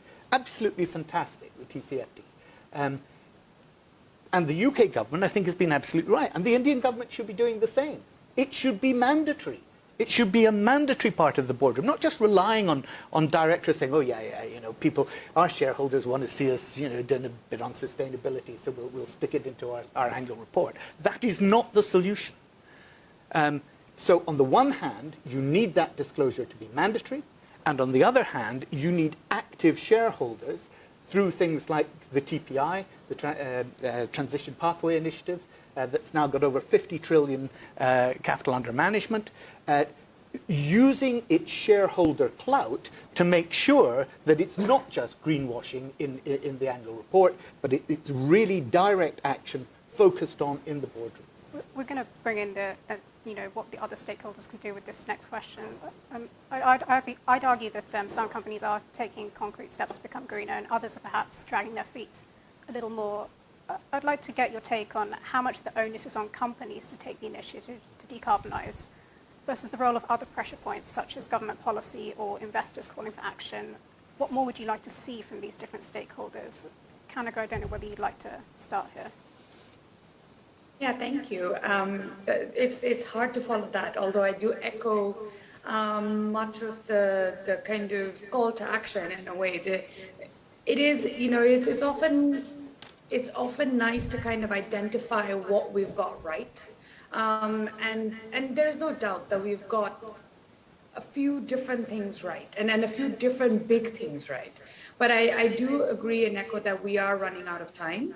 And so this cannot be just do it out of the goodness of your heart kind of drive or driven action, right? And I think Anita said this right at the top. It is no longer just something you should do out of the goodness of your heart. Most companies are going to have to do this because it's good economics. However, that being said, the ongoing crisis that we're seeing, I mean, there was an inflationary pressure on energy prices for quite some time already. Amount of fiscal room for governments to kind of, underwrite some of that end consumer impact of higher prices had also gone down because of COVID, because so much money has gone into the public health response. And now with the ongoing crisis, we are relitigating energy security and what that means. And so we are bringing out of history things that we had committed to consigning to history. But having said all of that, I still think that the drivers are no longer just for climate or environmental and emission reasons, but just because sustainable practices are good economics. We are seeing in sector after sector, but a really clear one is just the use of coal, for instance. It is bad economics to invest in coal anywhere in the world now. And while there may be other pressures that are leading to coal coming out of history in some ways, with retired plants being perhaps reconsidered and their lives being, given a new lease of life, it's still not good economics for banks, right? So we're seeing that any exposure to things like coal, et cetera, are leading to low returns, stranded assets. This is the same is true in many parts of the world for large gas infrastructure that has not yet been built. And prices in countries like Sri Lanka, which is predicated very much on kind of issues around spikes in fuel prices and a great import dependence, are all really opening up the door in many ways for an enhanced action. As the prices in the oil, gas, and coal markets have all gone up, it makes renewables look much, much, much better. It makes battery storage more viable, even in a solar plus storage kind of scenario. But having said that, doing more renewables is this kind of catch-all phrase that doesn't really necessarily translate into action on the ground because of the ongoing crisis, there are supply chain disruptions in the renewable supply chain. So even if I wanted to do more renewables, I wouldn't possibly physically be able to do that. And the full extent of the time as well as cost implications of these challenges is not yet known. And it isn't anything that's going to ease up anytime soon. There will be added on to that, continuing from your trilemma question, critical mineral resources and how they're going to be hit because of the changing geopolitics. So I think that there needs to definitely be drivers other than just cost drivers as well. And this is again going back to the outlook, the way Anita described it, is that if you're not myopic about your investment decision making or your corporate decision making or your policy decision making, that it is actually the returns are going to be higher, even when you kind of break it down into 3 or 5 year return cycles, because you're just, and I think that this is really where we can also learn from COVID, is because we need to communicate better, communicate to whatever is the community that we communicate to, whether it's our boardroom members, whether it's the electorate, whether it's the people who you're investing for. But really climate change is a poll topic, is an investment decision topic, is the topic of boardrooms, is the topic of returns. We just didn't communicate it well enough. And we often excuse ourselves to say the science is too complicated. But really, if COVID has taught us anything, it is that when it is existential, we learn the science very quickly. We just don't communicate effectively how existential this challenge is and also how all pervasive it is. You can't just put it in a box and say, in today's board meeting, we will be dealing with climate change issues. All issues are climate change issues. All protests on the street are climate change protests. It is not just the Fridays of the Future protest, but a heat stress or a farmer protest anywhere in the world is actually a climate protest. And I think that it is really our role, and that's why conversations like the one we're having today are so important, because it helps us bridge those gaps and connect those dots. So I really think that this is, it's not something we can be relitigating, that whose role is it? It's everyone's role, and it's all around us. Which often is also a way to kind of shrug it off and say, it's not just me, why should I be the only one responsible? But I really think that this is a matter of this is existential now. So it is really up to us to make sure that our businesses, our politics, our investments survive the test of time. We are running close to time, so Saif, I'd like to just quickly bring you in, because you are steeped in the world of finance. what more does the financial sector and investors need to do to encourage, incentivize corporations to decarbonize? I think there's a lot that we need to do. I think the reality is that just public private finance is not going to drive this huge revolution that needs to take place. And I think Barry very eloquently put the problem statement that we have. And it's going to be a partnership between public, private, everyone, the rich countries. I think the reality is that emerging markets today are not even able to raise sufficient funding for normal infrastructure, let alone trying to get to a sort of net zero level, even in 10, 20, 30 years. So we're looking at various options. The US is still the largest investor of bonds, and we're seeing on the green bonds that are being issued, they're still large investors. Is how do we bring some of that capital into not just the developed world, but into the developing world? How do you work with large multilateral institutions, the World Bank, IMF, Asian Development Bank, African Development Bank, to create what we call blended finance that allows some risk mitigation for different financial institutions to come in and provide that. So I think it's a very tough one. I mean, it's the reality here is that we are driving the agenda, but I don't think it's being driven as hard as we should be doing. And I think it's a wake-up call, which I thought from the last COP. I mean, the commitments and the urgency that the world came out with was very deliberate, but that needs to continue forever. She shouldn't just stop with the wave. Barry wants to jump in. You look like you want to say something here. I do, and it's absolutely in addition to what Seif has said, not contradictory. And that is that governments are beginning to wake up to the whole process of natural capital accounting. We've seen the Dasgupta review. The UN has now finally come out with the system of environmental economic accounting. And this is the way in which governments are beginning to think of putting on the balance sheet those things which have previously been externalities. That is something I believe that companies and industries and the whole financial sector needs to take on board. Yeah. It's also the examination of subsidies at a government level. We cannot any longer go on subsidizing those things which are polluting our planet. That has to stop. And yet companies, of course, naturally will want to take advantage of any subsidies that are available. And cutting subsidies is a politically unpopular thing to do. But if we're actually going to get an accounting system, a financial framework that is dealing with realities rather than the world as we might like it to accommodate itself to us, then we need to be exterminating those subsidies and making sure that we're accounting for those externalities and giving them a value. Okay. I think we've covered a fair amount of ground today. I'd like to end with just a very quick fire round. If you were to grade the overall corporate world's progress on setting out credible decarbonisation strategies, giving them a grade from A to F, what would you give them? Anita, let's start with you. That's a tough one. I think there are some A's in the bunch and some F's and a whole bunch in between.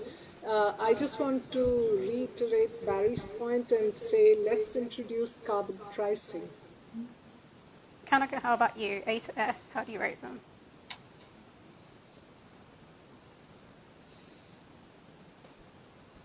Kanika, that was for you. A to F, how would you rate the corporation's decarbonisation strategies? We may have lost it. Yes, if you wouldn't mind, how would you rate them? Yeah, no, I mean, I agree. I think there are some A's and some F's and quite a lot of C and D's. But I'm also a +1 on the market-based mechanisms that can help drive action, and carbon markets being a really important one that can also funnel money from where it sits now to where it needs to go. So I think that would be a really good way to create new markets as well. Barry, how about you? I'm an optimist. Okay. So F4. I'm just an optimist who can see no rational basis for his optimism. Okay, so I'd say it's F, E, maybe borderline D. At least you didn't say G. Well, yeah. Oh, God. An optimistic D. Okay, Saif, how about you? Well, I think there's, personally, I don't think there's any A's right now. There could be A for effort, but I think we have a long way to go. So I would still be sort of in the middle of the pack. I think effort, we're seeing a lot of good effort being made, but it's going to come around, how do you become accountable for it? How do you measure? So I think we still have some ways to go on that. Sure, how about you? You're in the corporate world. How would you rate? Well, simply C. We are in the middle. I think their intent is gone to implement. Long way to go to innovate. Like Barry said, got to accelerate things. I think there's going to be side effects, collateral effects. So all those should be managed. But at the end of the day, as a corporate, I think we have to figure out, how to put out products and services that will sort of move ourselves into the sustainability regime. So I would give it a C. Okay, so I guess some people are going to have to retake the exam and a lot of others have a lot of studying to do. Sadly, that's all the time we have for today, so we're going to wrap up here. I'd like to thank our panelists and you in the audience for joining us today. Thank you. Next up, you're going to be hearing from COP26 President Alok Sharma in conversation with Bloomberg's John Freer. Thank you. Thank you. Okay, thank you. Thank you.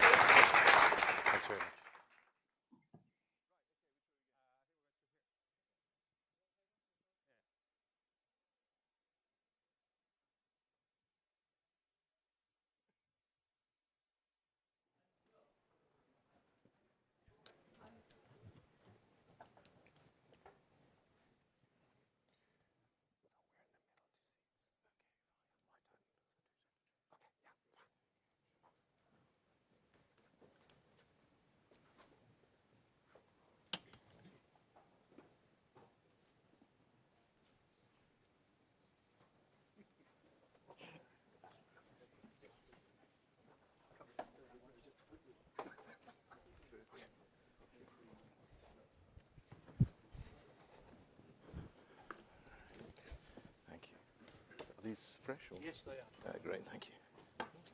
Great. Yeah. Well, ladies and gentlemen, thank you very much for joining us today. My name is John Freer. I'm head of ESG and energy news here at Bloomberg. And we're delighted to welcome today the Right Honourable Alok Sharma MP, President of COP26, who of course is in the job for a few more months before handing over to his counterpart, his Egyptian counterpart at the COP summit in Sharm el-Sheikh later this year. So it feels like a lot of water has crossed under the bridge since Glasgow.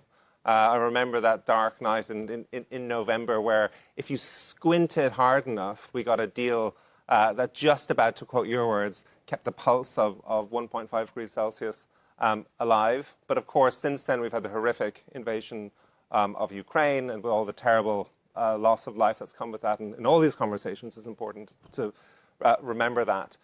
But it's also sparked a huge dash and scramble for fossil fuels around the world. A lot of concern that the goals and the aspirations of COP26 have now been forgotten. 7 months on from Glasgow, is the dream of 1.5 now all but over? So I think perhaps we should step back to what happened in Glasgow in November last year. And you're absolutely right, John. I mean, there's a lot of water that's passed under the bridge. But I mean, I think what we managed to do, and even then the geopolitics was getting pretty challenging, we managed to get almost 200 countries to agree to what I do think was actually a historic agreement, the Glasgow Climate Pact. And if you look at some of the sort of elements of this, why did these countries come together? I mean, I think, the multilateral process, you could argue, is pretty fractured, but yet, and it's unwieldy, but yet we did manage to get this done. I think the reason is that just about every country saw that it was in their own self-interest to act on this issue of climate change. I mean, in the last year, have been to over 40 countries. I've met prime ministers, presidents, ministers, and absolutely every single person talks about the impact of climate change in their own country, the adverse impacts of that. So I think that's one of the key reasons that we managed to get this over the line. And also, actually, we'd spent a couple of years building the trust amongst nations. And, you all saw what happened in the final few hours. But the reason we managed to keep this together is because of the trust that had been built.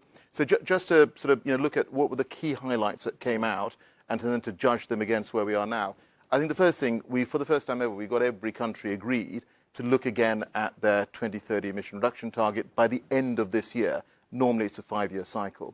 We managed to get more commitments on finance from developed countries to support developing nations, particularly doubling the amount of money to deal with adapting to climate changes. We managed to get a language on coal phase down.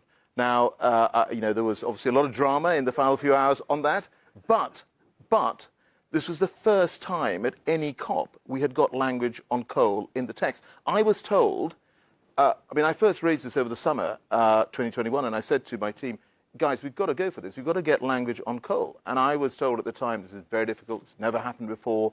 This kind of text will never survive. And even up until that morning, I was being told by people that actually, well done, you've had a good go, but this isn't going to work. But we did. We managed. And I want to sort of thank actually every country that helped to make that happen. We also then had a big involvement from the private sector. The first time, I think, at a COP, we had so much involvement from the private sector.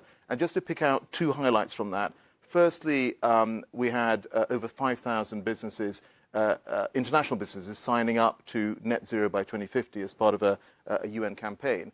And that's grown to 7,500 now. And we also had $130 trillion of assets, 40% of financial assets around the world, commit to go to net zero by 2050. I mean, these are really big wins. So, yes, you came out being able to say that we've kept alive the sort of pulse of 1.5 degrees. Where are we now 7 months later? Things have, in the geopolitics, have most certainly got a lot worse, and I'm sure we'll discuss that.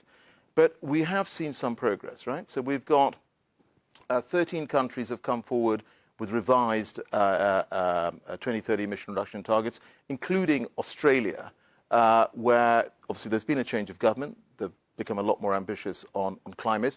And actually, it's an interesting a lesson for any government to sort of keep in mind is that, when you're looking to future elections, climate, environment do matter to the electorate. We've managed to get work agreed to push forward on the finance piece, and lots of the work programs that we agreed at COP26 are now sort of ongoing.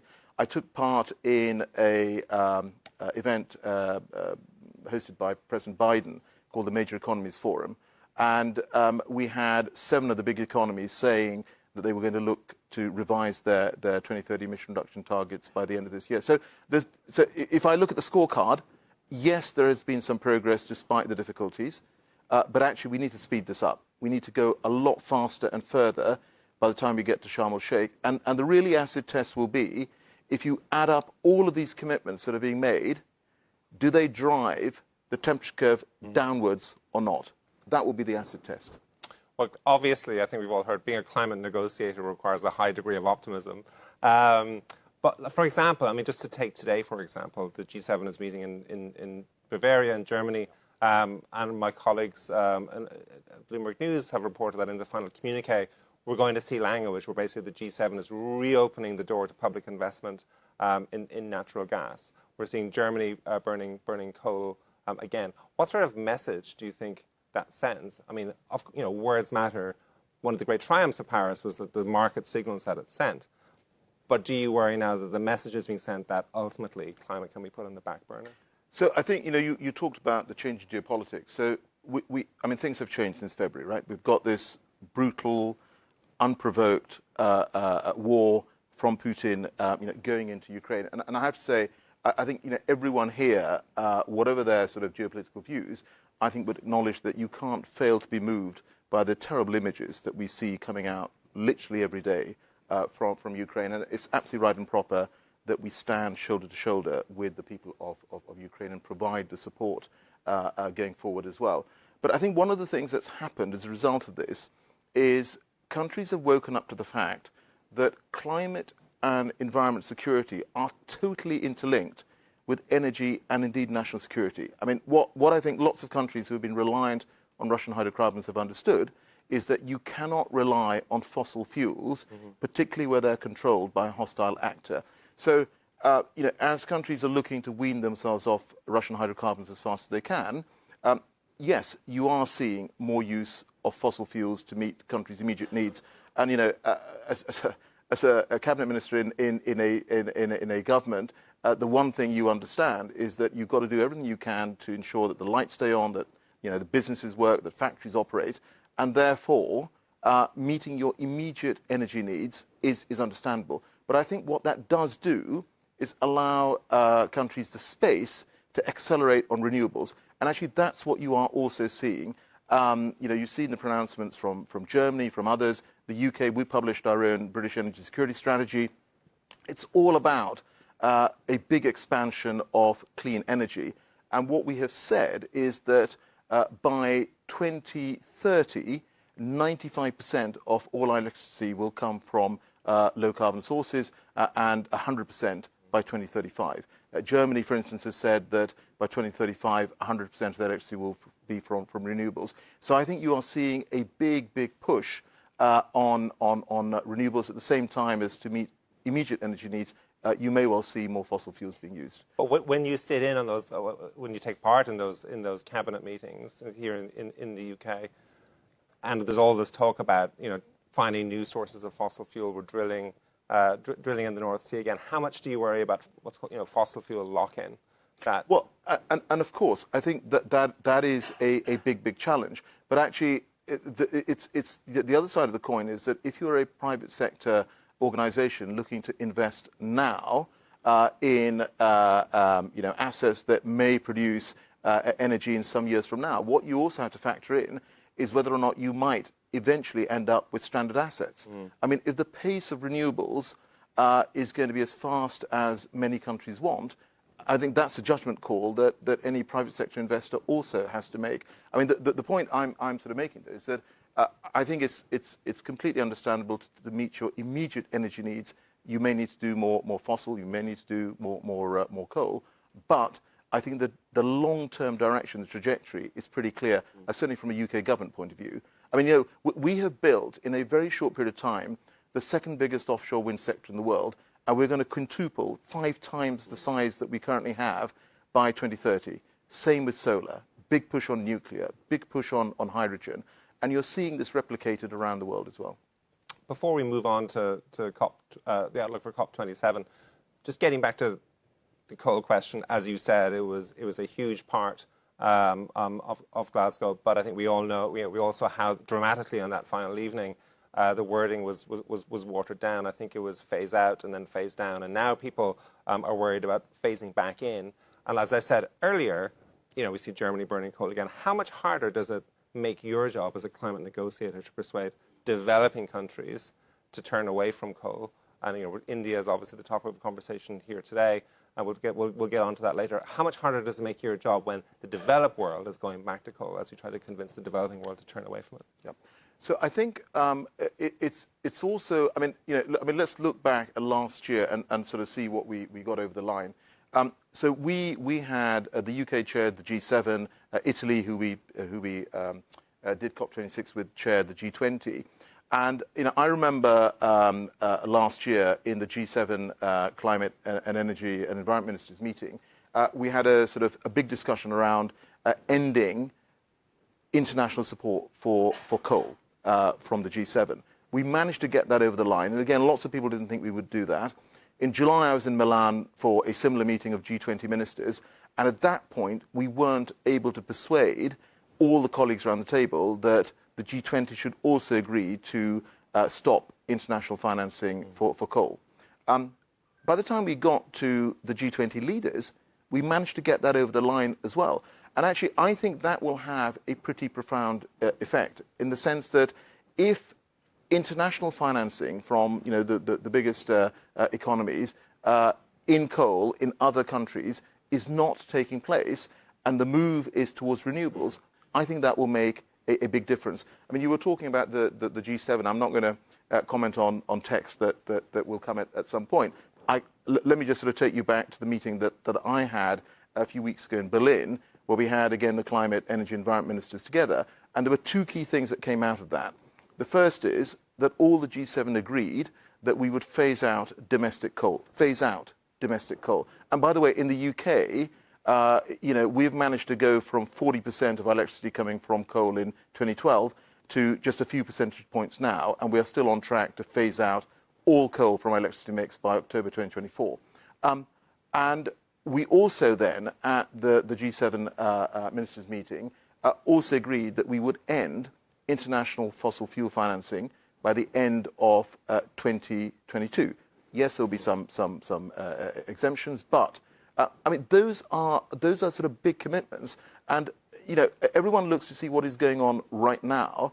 I think what people also need to think about is the direction of travel as well on this particular agenda. And as I said, I do think one thing you will see is a big push on clean energy around the world. So looking ahead to Sharm el-Sheikh at the next COP meeting, perhaps for the audience here who aren't following the twists and turns of this as closely as you are, can you very briefly perhaps outline the two or three most important strands of negotiation that are going on right now? Yeah. Actually, if I may, since this is the India Global Forum, if I may reflect for, or do you want to do that later? You want to move on to that? Okay, fine. Since we were talking about energy, I thought I might want to reflect on that. Yeah, so in terms of COP27, obviously the presidency is with our friends in Egypt. We're working very closely with them, and they are experienced negotiators, but they have to pull together this big international conference. Africa is responsible for 3% of emissions globally, right? The whole of Africa, 3% of emissions, and yet it's full of countries that are at the front line of climate change. I mean, literally, these are countries where there are millions of lives and livelihoods being affected. So I think there will be a big focus on adaptation. You've already got Egypt to set out some of the sort of themes that they will pursue on individual days: energy, water, adaptation, finance. I mean, these are some of the sort of key themes that you will see coming forward at Sharm el-Sheikh. But then what we agreed at COP was a whole range of work programs, and I think Egypt themselves have described COP27 as an implementation COP. And in fact, I co-chaired a meeting together with Sami Shukri, the foreign minister, who's the COP27 president designate. We held this meeting in May in Copenhagen, and we brought together almost sort of 50 governments. And there, both of us made the point that what we need to see is the commitments that were made at COP26 being implemented on, so that by the time we get to COP27, civil society and everybody looking on can say, yeah, actually, we had 120 world leaders at COP26 making really impassioned speeches. They then made a whole bunch of commitments on cutting emissions, on more finance, and all the rest of it. Where have we got to by the time we get to COP27? So that's the big push that we're having, and I'm continuing to travel and make that case to governments around the world. And how concerned are you? We had the bond talks a few weeks ago, which got bogged down again in sort of this sort of, it seems like a never-ending cycle sometimes in these negotiations over loss and damage. Obviously, that was a big topic in Glasgow. But are you worried that these difficult arguments really between the rich world and the global south about who should pay for adaptation and mitigation, are you worried that ultimately those disagreements will paralyze the Sharm el-Sheikh talks when we get there? No, look, I think you said earlier on, John, that you have to be an optimist in these. I am most definitely an optimist. And I think what we showed at COP26 is that, if you build the trust and you maintain the optimism, you can get things over the line. So again, the whole discussion, I would argue the discussion on loss and damage has moved on quite a lot over the last couple of years. I mean, the fact that for the very first time in the Glasgow Climate Pact outcome text, we had a big element of that devoted to loss and damage. Hadn't happened before, but we did, and that was based on consensus built amongst 200 countries. We also agreed a process to take this discussion forward, which started in Bonn. It's a 4-year process. Understandably, there will be countries that will want to see some progress on this by the time we get to Sharm el-Sheikh. I mean, let's see where we are. But I mean, the overall thing I would say on loss and damage is that it is absolutely a vitally important issue for very many countries. There are differing views, but that's why you work diligently over a period of time and come to a consensus view. I mean, told that we only have a minute left before we wrap up. I know. I'm really enjoying this. We were just getting going. India, obviously, Prime Minister Modi made a lot of headlines in COP when he came out with India's new net zero goals. How do you assess the progress that India's made so far? A lot of people questioning, when will the rubber hit the road on that? Yeah, so I think, look, the first thing I'd say is that last year I made a couple of trips to India, and I had an opportunity in one of them to speak to the Prime Minister. And we actually had a very long discussion. And what was very clear to me is he's someone who cares very deeply about the issue of climate, biodiversity loss. So I think in that sense, I think the Prime Minister is very much sort of coming from the place that I guess I am. One of the big commitments that was made at COP26 was to have 500 gigawatts of solar and wind renewable energy by the time you get to 2030. Now, that is a big commitment.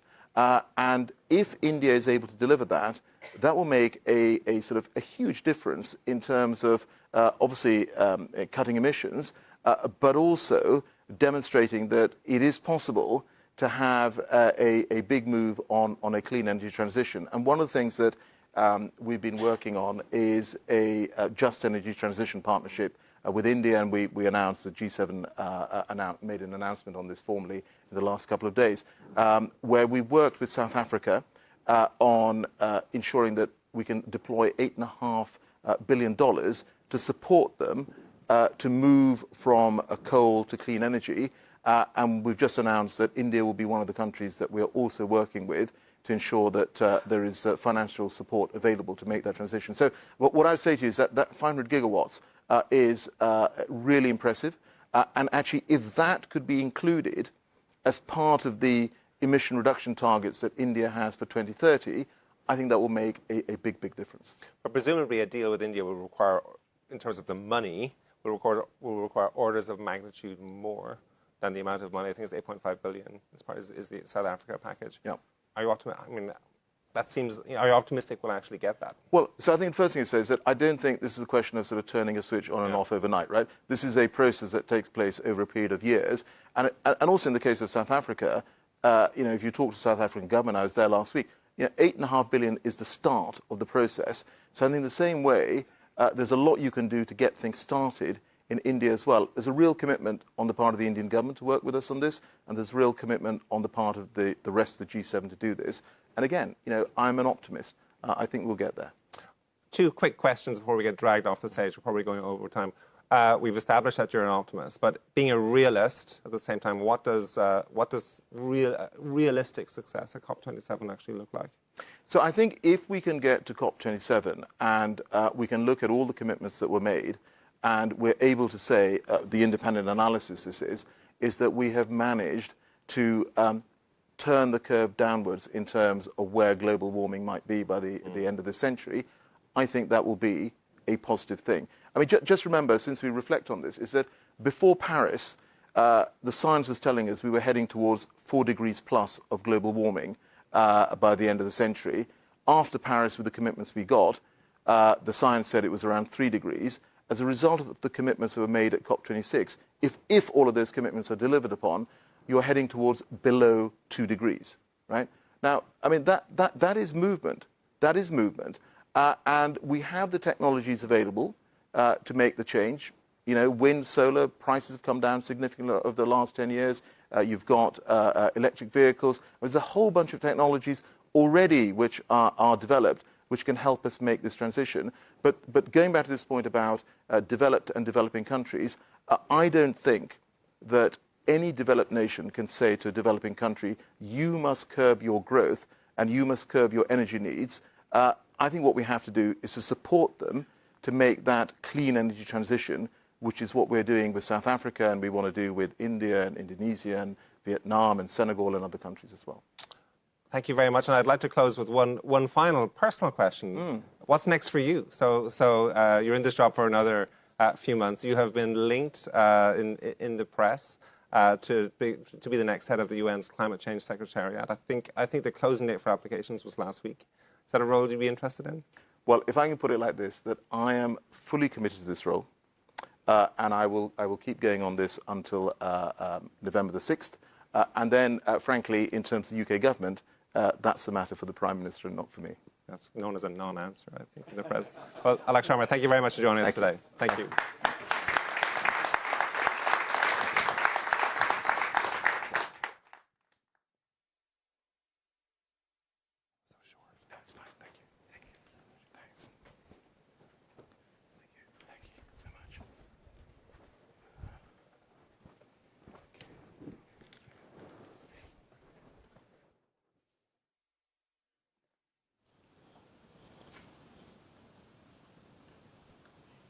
How are you? Good to see you. Sorry. Don't worry about it.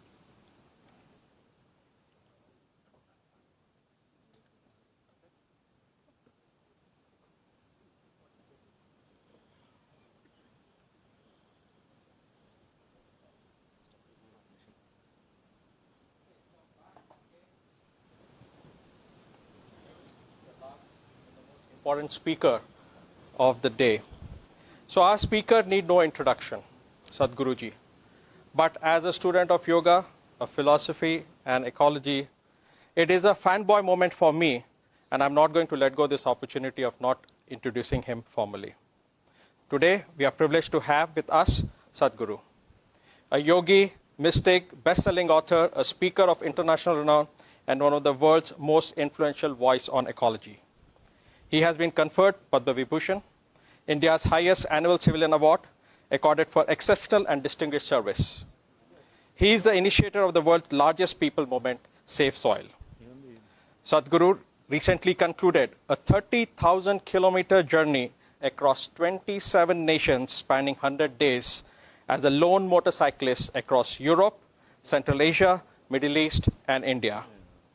And this movement ignited 3.9 billion people concerned for soil and created an urgency in governments around the world to implement soil revitalization policies. Why is he so passionate about saving soil? Why he wants us to care about it? So I just want to share some information about that. And I didn't know till the time I went deep research into it. Soil degradation is one of the gravest problems facing humanity today, something which we tend to ignore. The UN has declared that we only have 60 years of soil left. 52% of world's agricultural soil is already degraded, and every second, 1 acre of soil is becoming desert. Responsible scientists say we could have 40% less food by 2045, and our population will be over 9 billion people. This is the gravest crisis that's unfolding beneath our feet. But the gravest crisis can become an enormous opportunity. To make this opportunity a reality in our lifetime, Sadhguruji is going to share in this fireside chat hosted by my colleague Dina Parkins about his vision and how he would like us to be part of that movement to save soil, which in turn is going to save this world. This is the only place we have at this point of time to live and survive. So with that, Dina, over to you. And I would like to invite Sadhguruji on the stage. I just hope the session's on by accident, so Dana's not actually here yet, so if you could still come. Okay. Yeah. Not there. Yeah, it's coming. So just waiting for Dina to, she's miking up. She's going to come. So I'm just going to give.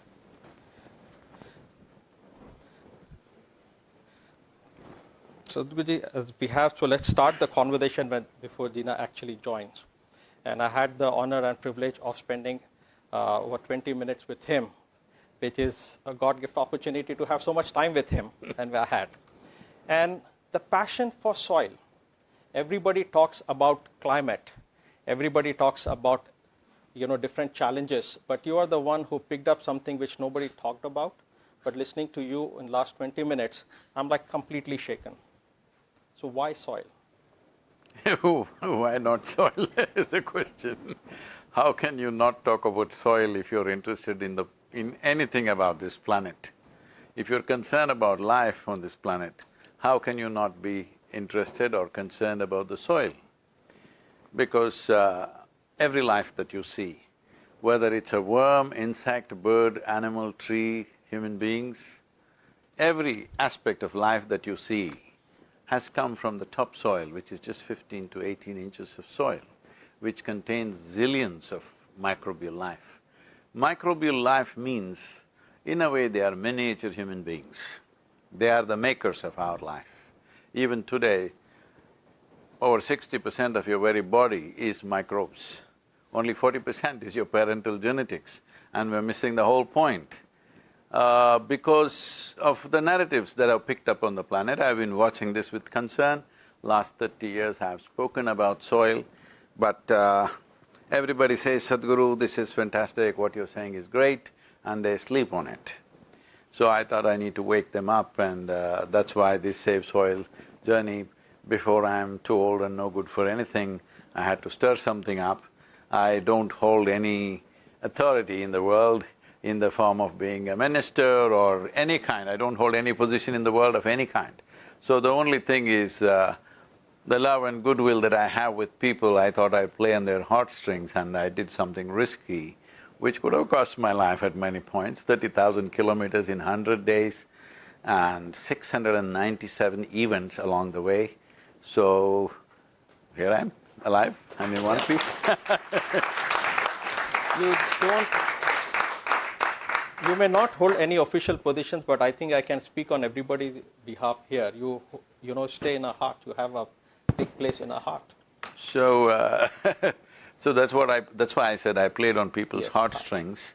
So I wanted to do something that's risky enough, but is not a clear suicide. If I try to walk 30,000 kilometers, it is a suicide. If I try to cycle, it is a suicide. Motorcycle, just about there, but you could survive, and I have. So why this is needed right now, why it is important, why this urgency is… See, we are in a cusp of time, that if we act now, in 10 to 15 years' time, we can make a significant turnaround. What is this turnaround we're talking about? On an average, according to UNFAO, 27,000 species are going extinct. At this rate, if it keeps sliding like this, approximately somewhere between 25 to 40 years, this slide will become a tumble. Once it becomes a tumble, there is nothing you and me can do. This slide can be arrested and it can be pushed back, so it is very important to act now. So as a generation, yes, we face a challenge, but it's also our privilege that we have the ability and the opportunity to turn this around. If we allow this to go for another 30 to 40 years, it will become nearly impossible to turn this around. That's where we are. So this action is most needed. As all of you should know, that 54% of the world's land is plowed because it's agriculture. Another 18% is partially plowed, so nearly 71% is plowed. 4.2% of the world's land is urban land, that means it's largely paved. So together, 76% of the world's land is either plowed or paved. That means largely for most parts of the year, there is no photosynthesis on this. Why am I talking about photosynthesis? We need to understand life on this planet is what it is today. You and me have evolved to this point today as human beings only because of the phenomena that we refer to as photosynthesis. Pre-photosynthesis era, the oxygen content in the atmosphere was just a shade over 1%. Today it is 21%. That is the reason why we're breathing and we're alive. It's not just that, that is the reason why life evolved into this complex format. So, in the last 1,000 years, we have removed 85% of the world's photosynthesis or oxygen manufacturing factories on the planet. What's our plan really? We are busy wanting to catch carbon dioxide molecules in the air.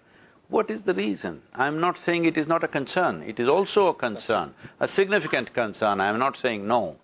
But Without addressing soil, how can you address climate change? How can you address global warming?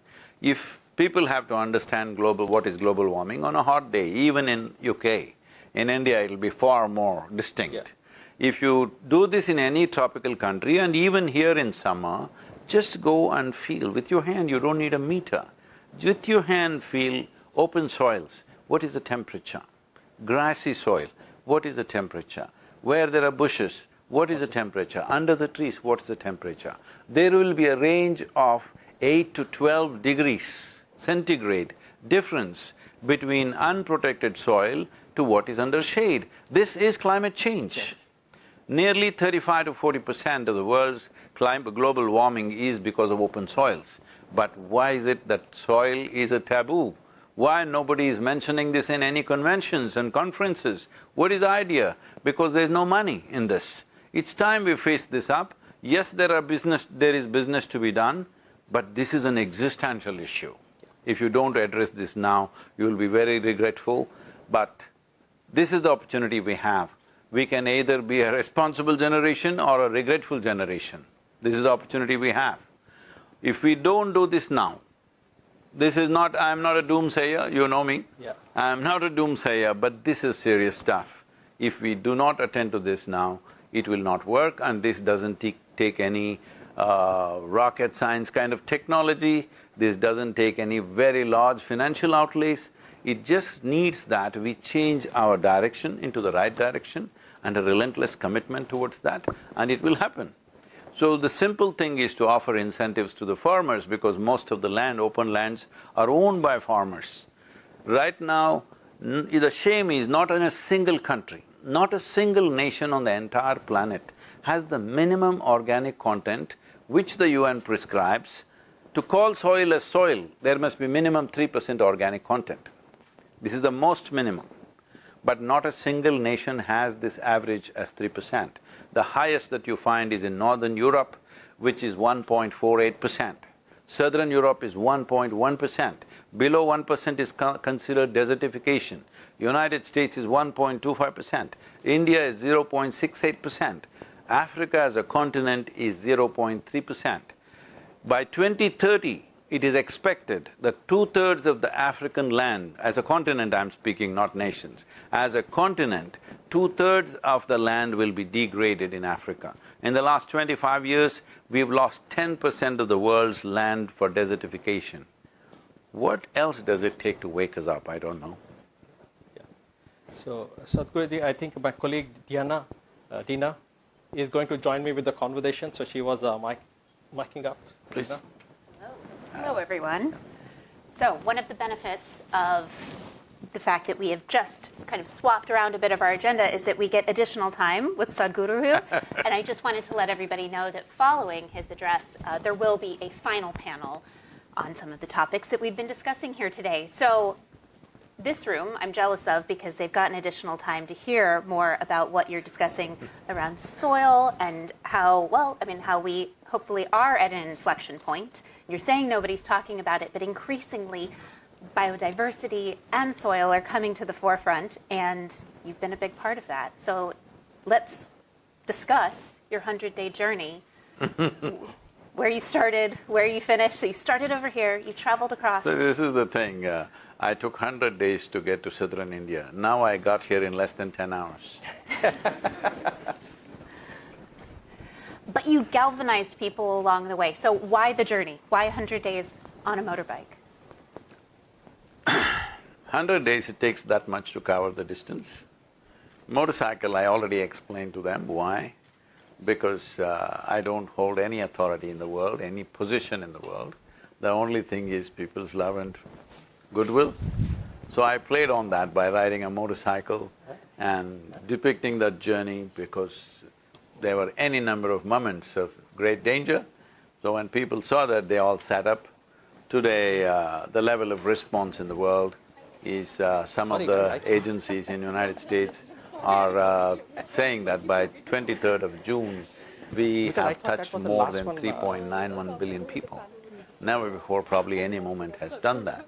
Over 1,236 media outlets have reported. the event and continue the conversation, many of them. And social media platforms and social media influencers, especially youth, have taken this up in a huge way. So that's made a big difference. For the first time, people are hearing that soil is an issue, so it's made people sit up. Though I've been talking about it for 30 years, till I did a little yo-yo with my life, they didn't sit up. So who's the audience you're trying to reach, though? You've got over 3 billion people. You've got the investment community, the business community, everyday citizens, but at the heart of it, it's policymakers. Yes.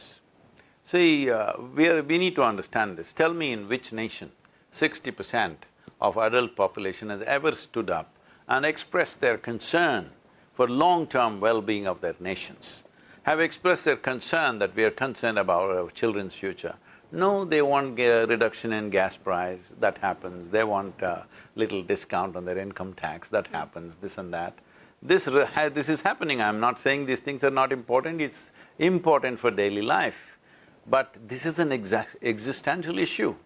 If citizens do not mandate it, it's not going to happen. First of all, governments in a democratic nation are not elected to do something fantastic. They are elected to fulfill people's mandate. Where is the mandate, I'm asking? Not in one given nation is there a mandate for long-term well-being. If anybody, any leader ever tries to do anything really long-term, normally they lose their election. That is a fact. Hello? That is a reality. So right now, you give them, what is in UK, 5 years, right, or 4 years? The term. Depends on the year. I know, but I'm saying the term for the prime… 5, it's 5. So in India it's 5, in United States it's 4, many nations are 4. So you give them a term of 4 to 5 years. Tell me, if we made you the Prime Minister of this country, or any country for that matter, and we give you 4 years or 5 years to do something, would you attempt to do things which will bear fruit within 4 years, or would you attempt to do things which will bear fruit in 10, 15, 20 years? Naturally, within the mandate, the period. So because of this, nobody wants to pick up anything which is of long-term interest for our well-being. Everybody wants to do something which will happen in that period. This will not happen unless people mandate it. So that is why the Save Soil movement, the idea is that 60% of the world's population stand up and express their concern in some way. Fortunately, people have moved. Now it is to move the governments. I'm on the way, UK, United States, South America, Caribbean countries, I'm traveling this in the next month, because many of them have made… 74 nations have made declarations that they will follow. We also made a policy document. It's not really policy, it's a handbook, it's a technical handbook to make the policy, to make at least one step simpler for the governments. With top-level scientists in the world, we made a technical document, 193 unique documents for 193 nations based on their latitudinal position, soil types, economic conditions and agricultural traditions. Why agricultural traditions is, even if you have all the science on your side, you cannot change the agricultural traditions overnight. So taking these into considerations, we've made documents like this. We've given one for UK, we are presenting one in United States, we have presented to all the nations in COP15, where the theme became soil, fortunately. So it is moving in this direction, but businesses should act, because this whole thing is based on incentives. One important thing we want to achieve through this is soil must be separated from other ecological concerns, because all other ecological concerns will run into headwind of opposing some business or the other. Soil regeneration, enhancing organic content in the soil is not against anybody. Oil industry is not against it, automobile industry is not against it, coal is not against it, fertilizer industry is not against it, pesticide industry is not against it, because we are not prescribing any particular type of farming. This is just to keep the soil alive, because soil is a living entity. It is the largest living system, not just on this planet, in the known universe. This is the largest living system. But 85% of the nations still addressing soil as an inert substance. In some nations, they're referring to soil as dirt. If this is dirt, all of us are dirt bags. That's all it amounts to. That's a great line. So, you're saying you're not against any industry. how many of them have come along the journey and are getting excited and engaging with it? Because I'm guessing the fertilizer and the multinational corporations which are looking to make money off of agricultural supply. So I was at the Economic Forum. In the middle of the journey, I took a 2-day break and went to Davos for this. So I met some of the top agricultural, fertilizer companies and also pesticide companies. I also met some of the top farm leaders, farm unions like that. So one of the fertilizer companies was complaining, we have made biofertilizers, but there's nobody to lift it, it's all inventory, it's not going anywhere. So the problem is there's no incentive. If there's no incentive, this change will not happen because farm economy is so fragile. If you touch it, it'll collapse. We need to understand in the last 25 years, nearly 500,000 farmers have committed suicide on the planet. The highest suicide rate among any given profession in the world is among farmers. In United States, this is so, in Europe it is so, in India definitely it is so. So what is it? What is it that needs to happen? 500,000 people commit suicide. If this doesn't wake up, I don't know what. I can guess that you probably have a room now of people who are converted. Let me articulate this. We have evolved a 3-point incentive policy. Okay. One thing is, right now most nations are below 1%. Below 1% is considered desertification according to United Nations UNCCD. So now if you offer an incentive, this has to be done by the government. If the government offers an incentive, if you raise it to 3%, we will give you this much incentive, whatever it is. It could be phased out in different ways. In developed countries, they can try to do it in 3 years' time. In developing countries, they can do it in 6 years' time. In poorer nations, they can do it in 8 to 10 years because to lessen the burden, financial burden for the governments. Next thing is, there is something called as carbon credit marketplace. I must tell you, most of you, I don't know, some of you may be experts in this. Last 7 years, we have done everything possible. We have not moved an inch. We've not been able to get one carbon credit for one farmer anywhere. We've tried so hard because if you raise the organic content, the amount of carbon sequestration that's happening, the biggest carbon sink on the planet is soil. 1 acre of soil can sequester so much carbon and 3 times more carbon is there in the soil than in the atmosphere. But carbon credit scheme is like a maze. It took me a few years to realize that this is made like this so that we never get anywhere. Pillar to post, we are running, not getting anywhere. It is time we simplify carbon credit scheme. What is for industry, you can't apply for agriculture. So for agriculture, per acre, like a thumb rule you have to come up. If it is this much percentage of organic content, come up with a simple figure. Little variations may be there, it may not be absolutely correct, but come up with a simple figure, this is the kind of carbon credit you get. You don't have to pay twice or 10 times over, just pay what is reasonable. Somebody come up with a calculation, and this has to be done. The next thing is there must be a market recognition that today if you go to the market, people are saying this apple or potato comes from… this is organic. When I'm riding through India, because people think that I've been missing mangoes riding in Europe and Central Asia and Arabia. When I go to India, everybody's thrusting mangoes in my face and say, Sadhguru, this is an organic mango. I say, okay, this is fine, but where is the inorganic one? There's no such thing. You're just making up these words in the marketplace. When you say organic, what you're saying is don't use fertilizer, don't use pesticide, don't use anything. If you do that tomorrow, your food production in the world will come down to 25% of what it is right now. That's clear death. That's death for all of us. Yes? Well… So, 1 second, please, I'm sorry. Absolutely. Is it okay? It is, they're here to hear you speak. Okay. So it's important that in the marketplace, instead of simply saying this is organic, which is just a marketing term, you say this, that this apple comes from 3% organic content field. Now, if you say this, there is enough science to tell you if it comes from 3% organic content, what are the extra micronutrients that are present?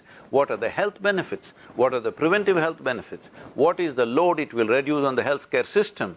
And in what ways will it bring well-being for the society by creating more healthy and creative human beings? All this data is there. So suppose my apple comes from 6% organic content. Now, this has to be put on a higher shelf with a higher price. Maybe you have to pay 20% more. But instead of eating 6 apples, 1 apple will give you the same thing.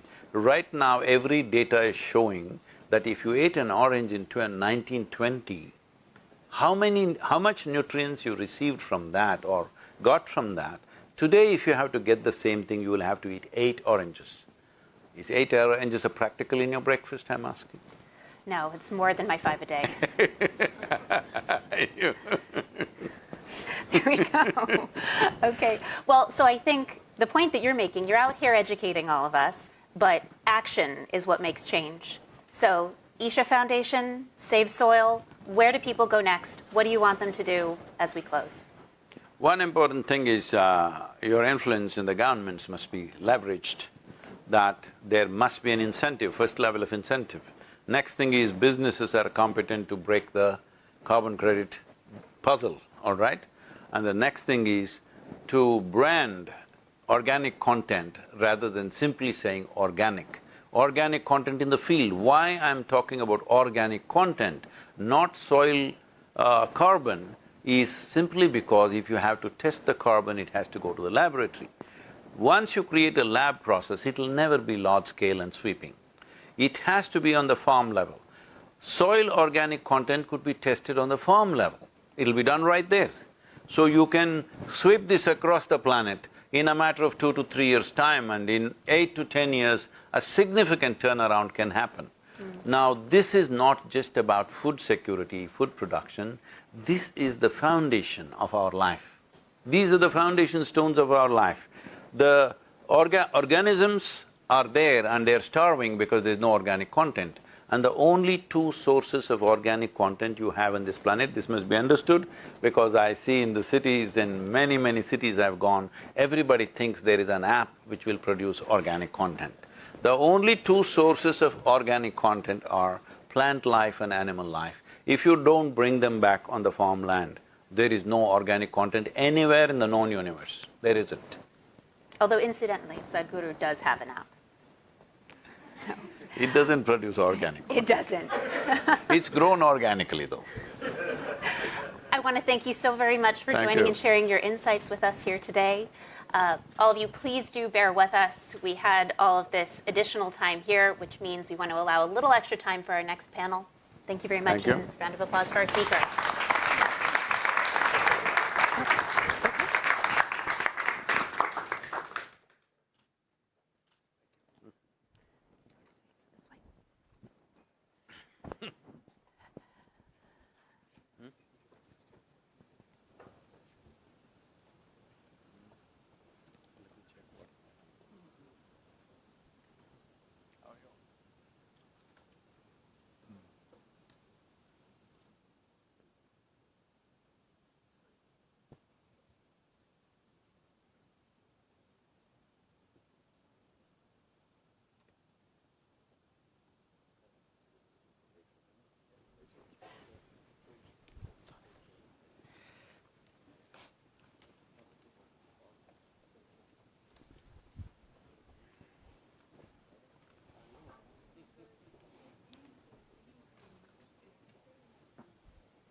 Okay.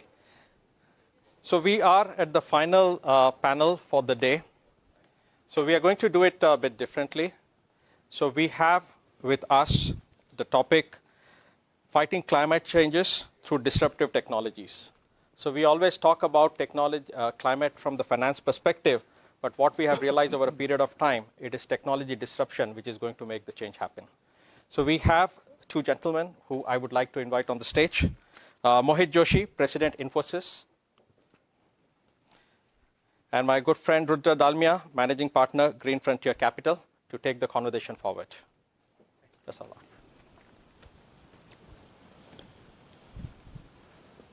Oh, all really emptied out after Sadhguru, huh? We're doing this for TV. Hi, good afternoon, everyone. Pleasure to be here. And welcome, Mohit. Thank you for joining us. It's good to see you guys. Thank you for staying back after, I thought, a very inspiring session by Sadhguru. Yes. And Sadhguru is talking about something which is very interesting, and we'll hear a lot more about it in the next few years. I'm investing in a company that's doing it, but more for today. Mohit, as you know, Mohit is the president of Infosys.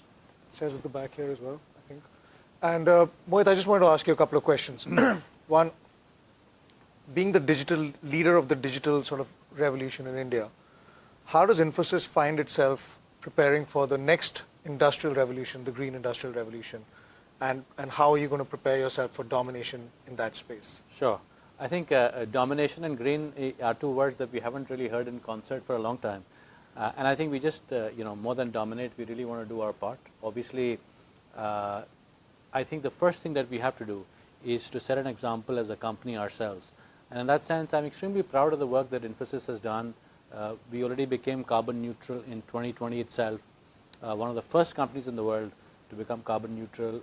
The UN General Assembly gave us an award for carbon neutrality. And it's one thing to say that we became carbon neutral, but as you look at the underlying numbers, it is quite a journey, right? It's a journey we've been on since 2009. So if you think of it, we've got 30 million square feet of office space, right? Out of which 25 million is LEED Platinum, right? The highest level in terms of energy efficiency. If you look at the work that we've done in terms of reducing the energy intensity, something like 46–47% of all the energy that we consume in India comes from renewable sources. If you look at the energy that we consume per head, something like 55%, we've had a 55% per head reduction over the past 13 or 14 years. So clearly, in becoming green ourselves has meant a journey, and now elements of this journey is what we want to take to our clients. How do you use smart spaces? How do you, reduce the resource intensity of your businesses? How do you use emerging technologies like the cloud to become more green? How do you collect a lot of the data that is required to figure out, how you are on the path to climate neutrality? So I would say that, for Infosys, it is our own journey that provides us with the confidence and really with the credibility that we can go and advise our clients as well about their own journeys. Amazing. So how do you see the role of cloud computing in this space in terms of how do you feel it becomes more relevant towards the green revolution? I think cloud is going to be a very important part. Look, cloud is a very important part of the digital transformation that we're seeing across the world. And in a sense, digital is also green, right? We're moving away from, from paper-based, more resource-based systems to more, the movement from, atoms to bits is by itself, relatively green. From a cloud perspective, I'll mention three things, right, which I think are relevant. First is the cloud overall is more efficient, right? It's more efficient than running your own data centers, and it goes to scale. It goes to the scale at which some of these operations are run. Also, with the hyperscalers and with various companies, there is a move towards making data centers as green as possible. If you look at Infosys itself, we've just built a data center in Norway, which is completely green, uses almost no cooling because of the climate. So I think scale and energy efficiency is the first piece. I think the second piece is data, right? The cloud really allows you to gather a ton of data. And if you look at scope 3 emissions, for instance, or if you look at, just the climate indices that are being created, these are very data intensive. And so having the data to calibrate where you are on the carbon neutrality journey, I think is a very important piece. So data is the second piece. And I think, the final piece is around the fact that cloud allows a lot of enabling technologies, like the Internet of Things, for instance, that allows you to truly measure at a really granular level the consumption of energy, the consumption of water, reuse. So I feel cloud is an important enabler to going green. Obviously, look, it's going to take a huge, a huge concentration of many technologies to make us carbon neutral. But I think cloud is a very important tool in that regard. Fantastic. So I've just been told it's time to introduce the rest of the panel. So I'd like to step up to the podium and welcome first James Highgate. James, Great. welcome, James. Just grab any old seat. James Quinn. And most importantly, Gabriella Herculiano.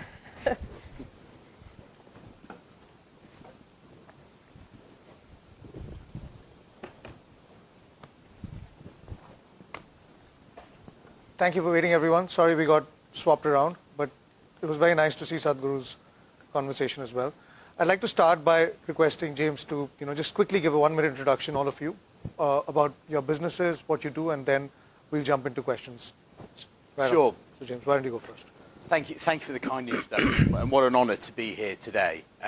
So my company's called Green Fuels, and we've spent the last 20 years supplying and developing decentralised equipment to produce biofuels from waste. And we're on the process of actually establishing a number of facilities across India at the moment. And we focus on waste such as used cooking oil, animal fats, etc., converted into fuel. But more recently, we've been developing processes to convert other biological waste, such as sewage sludge, into fuels, such as aviation fuels. Amazing. Thank you. James, is it true that you're powering the Aston Martin of a royal family member with cheese and wine waste? Is that true? Yes, that's been some time. So that was 14 years ago. We were contacted by the Prince of Wales, who's obviously a huge environmentalist, very keen to decarbonise all of his systems and all his transport. So we were always looking for waste products that we can turn into something useful. And yeah, we found some waste wine and waste cheese to produce bioethanol to run the That is Aston incredible. So nice to have you here. Thank you so Welcome. much. The next person I'd like to introduce is James Quinn, please. Hi, James Quinn, CEO of Faradion, and Faradion has developed the next generation battery technology, sodium ion technology, so this goes beyond lithium. There's no lithium, there's no cobalt, there's no copper, there's no graphite, so not only is it lower cost because we don't use those expensive raw materials or conflict materials coming from Congo or so forth, it's a safer technology and it's a more sustainable technology as well.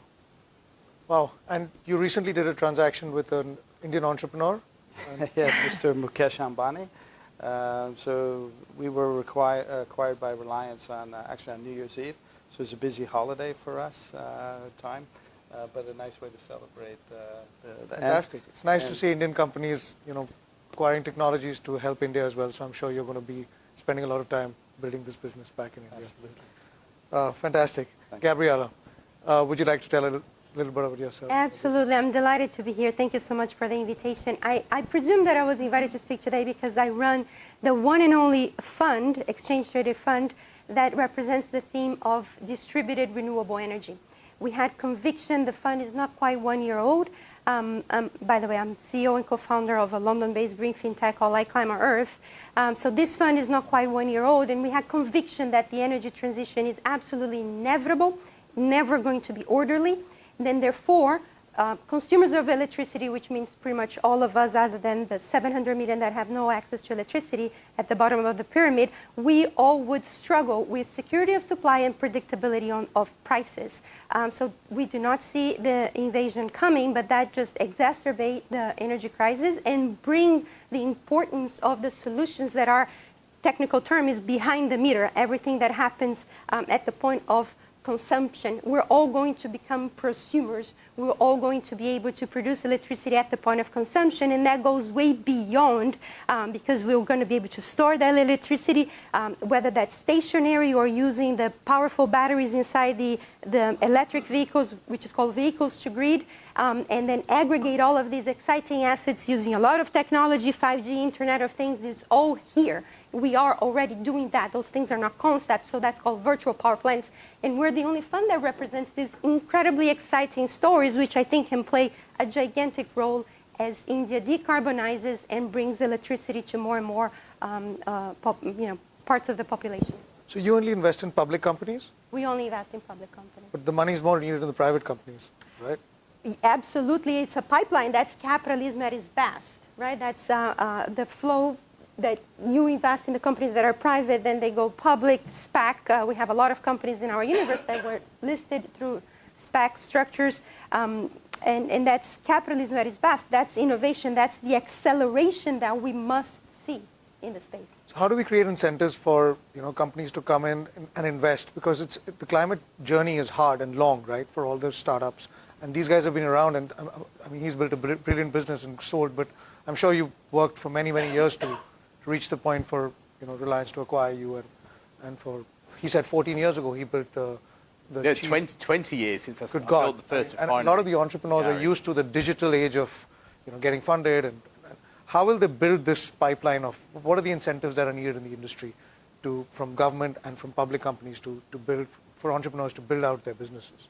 Well, we need capital. Capital markets can be a source of good, and we've been very vocal about this. We bring some concepts from finance.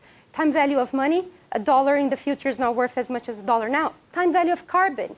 The carbon that we preclude from emitting, that's much more relevant and impactful now than, for example, direct carbon sequestration, which is a pie in the sky in the future. We need to bring that concept, and we take that forward. Potential avoided emissions, best way to reduce carbon in the atmosphere, we're all going to agree on that, is not emitting in the first place. So that can be estimated. That's called potential avoided emissions. Then we bring another concept, which is return on invested capital, carbon returns. How much does it cost for us to not emit in the first place 1 gigaton of CO2 equivalent?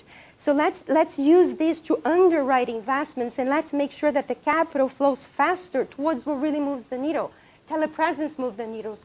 Distributed generation moves the needle. So if we're all starting to speak that same language and quantify things, we make invisible hand work much faster. Why do you think it's not happened till now? Like we keep talking about, this is COP26. That means there have been 26 before this. And now it's 27. Why do you think these guys have not figured out the basics of like making carbon an attractive sort of measurable metric and value, and put a value to it till now? Well, I think that most of the GDP is very much attached to the let's do less harm. If you look at ESG, that's what ESG represents, is scorecards. Beautiful concept, extremely relevant, but it became associated with these black box scorecards. My scorecard is better than yours, and then a lot of capital flows towards the less harm. Is Microsoft, Google, and Amazon, some software companies, they just have a lower carbon footprint, and we're telling too much of that story. Paris, that was the low-hanging fruit. That was the way to start. Let's do less harm. But now we need to shift the narrative. We need to focus on the solutions, the batteries, the biofuels. Let's quantify the relevant solutions. The existing technologies, they're all here. We need to scale up. So if we start talking more about not the users of the solutions, but the producers of the solutions, the Teslas of the world, right? It's just obvious for me, in my mind, that the most valuable company on the planet should be the company that is really accelerating problem solving, therefore Tesla. But Amcor has a market cap that is now 3 times that of Tesla. So we're not there. This is a transition, and we need to, all of us that are on this side, I think, be a little bit louder and be a little bit smarter as we bring the tools, time value of carbon, carbon returns, potential avoided emissions, and all the technologies that move the needle, and talk more about that. Fantastic. I think it's also taken some time, right? To your question of why it's taken 26 COPs. It's taken some time for these technologies to gather critical mass and to become viable. And I think we've, if you look at, wind energy or solar, right? I mean, the viability cycles over the past decade, it's just remarkable, right? How significant the economic change has been. Yeah, the cost of production of solar has gone down dramatically, and I'm sure it'll happen in other. Speaking of standardization, I'd love to hear more about James's view on standardization of battery technology, because you're doing something so different. How does this work, and how do you see this evolving as we move away from the sort of the supply chain challenges around China, Ukraine?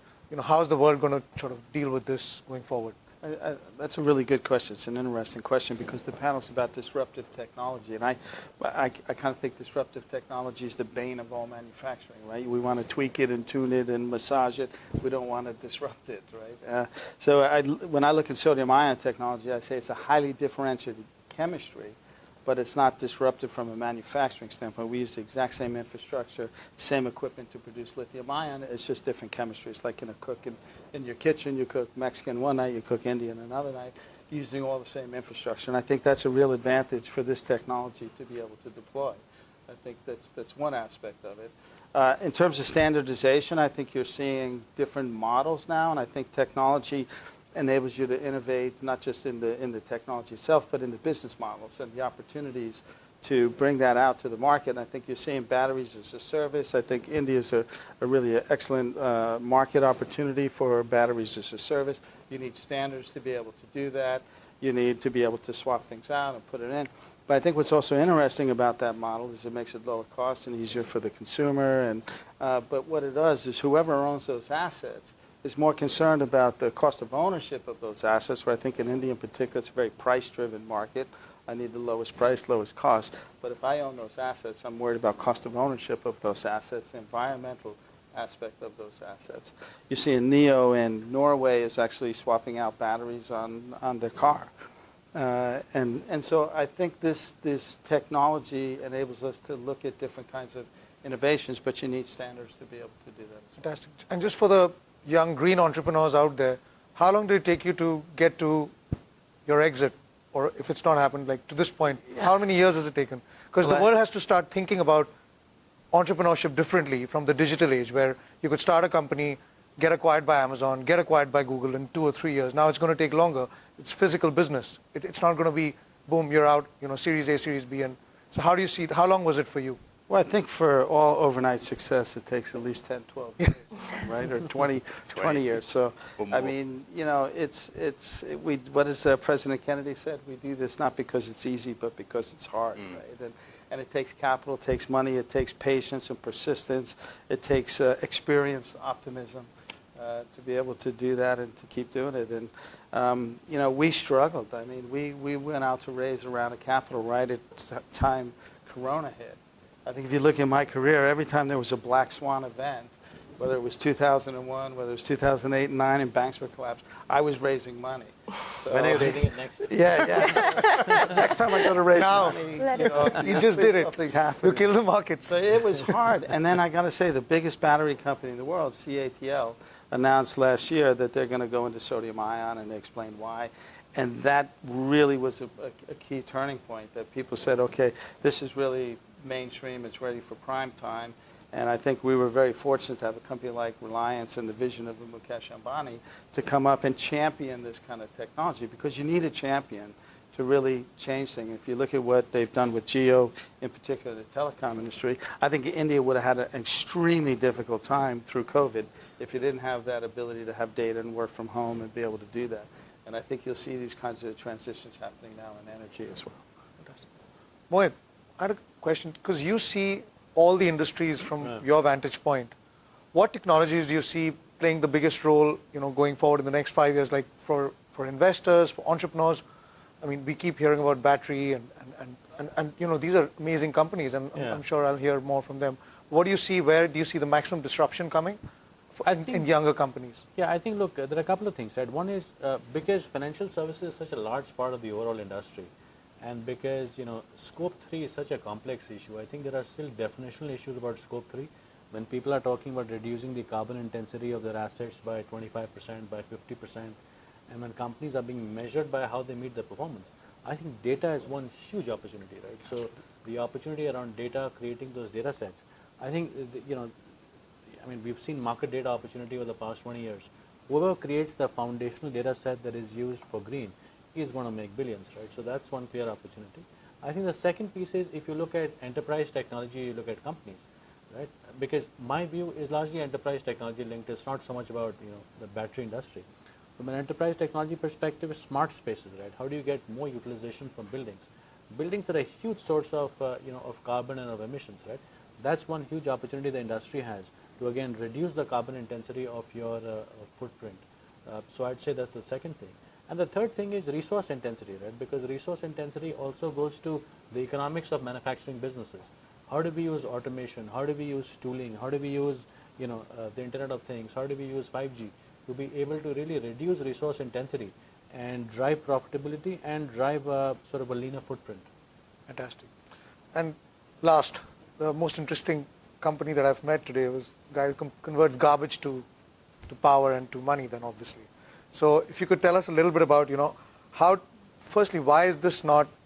Why aren't you the Tesla? Because you're using the thing that's available everywhere to power things. Why aren't you there yet? What's your journey been like, and where are you going? Yeah, well, it's been very interesting, but it's when you look at things like carbon savings, we're probably not far off. So as a company, we deployed technology into over 80 countries, and I think the capacity at the moment would have saved around 7.5 million tons of carbon. So at that point, we were ahead of most other businesses. But our focus is very much around biogenic waste, and people look at waste, people don't find waste that interesting or sexy, but actually you can achieve huge carbon savings from converting those things. 80-90% over the alternatives. I think what you're starting to see now is an awful lot of discussion around things like sustainable aviation fuels, which I believe is right. That's where you'll see biogenic waste materials getting converted into liquid fuels, because what's the percentage of blend in aviation fuels that you could at the moment, see at maximum? At the moment, nothing really. It's a fraction of a percentage, but you could get to a point where you've got, there's aims for sort of 10%. There's aims for, by 2050, I think 65% of the UK is now said. Technically possible, but challenging with the available materials. And things like aviation are difficult to decarbonise in any other way. Physics kind of says no to flying a long way with batteries. Physics says no to flying a long way with hydrogen if you want to carry other things in the vehicle. So we're seeing, as a business and as an industry, a transition to those transport modalities that are moving big things a long way. So long-haul aviation and large ships. However, if you look at, India, for example, there's an awful lot of decarbonisation that can be done with the road fleet at the moment. Electrification is fantastic. It's definitely what we should be doing. I've driven electric cars for a long time now. Absolutely brilliant. But if you've got if 70% of your energy supply is from coal, actually, using a waste, a biological or biogenic waste material for producing those roads, you will achieve a larger carbon saving in a shorter period of time. So. But you said you did this cheese to wine thing 14 years ago. Why is it not mass market yet? Well, that's it. That was really through the availability of the waste materials. But if you look at, so we were producing bioethanol, and we had a target to produce it from what was a waste, so it was going to be discarded. But if you look in the UK at the moment, 10% of all the fuel is bioethanol, gasoline. 7% of all the diesel you fill up with is biodiesel. So it is there, it is being produced, and you can see this transition happening elsewhere. So in India, there's a 5% blend mandate, works out about 5 billion litres per year requirement. But it's probably not as sexy as some of the other subjects for people to be talking about. So it is happening, it is there. It is already a multi-billion-dollar industry. And I think you'll see that continue. But long-term, liquid biofuels will move into those areas that are going to be difficult to decarbonise in any other way. Fantastic. Well, thank you. I've been told, we're running out of time, but thank you guys for listening. I think the most important aspect of disruptive technologies is the evolution of the new venture capital ecosystem, the way timing of rounds will happen, the way financing is going to come in, the reduction in cost of capital, what most people call blended finance, and that has to come from institutions that are more public, and even the private companies and philanthropists who will have to contribute to this. But it's been a very, very interesting panel, amazing companies. Thank you all for attending, and thank you for listening, guys. Thank you.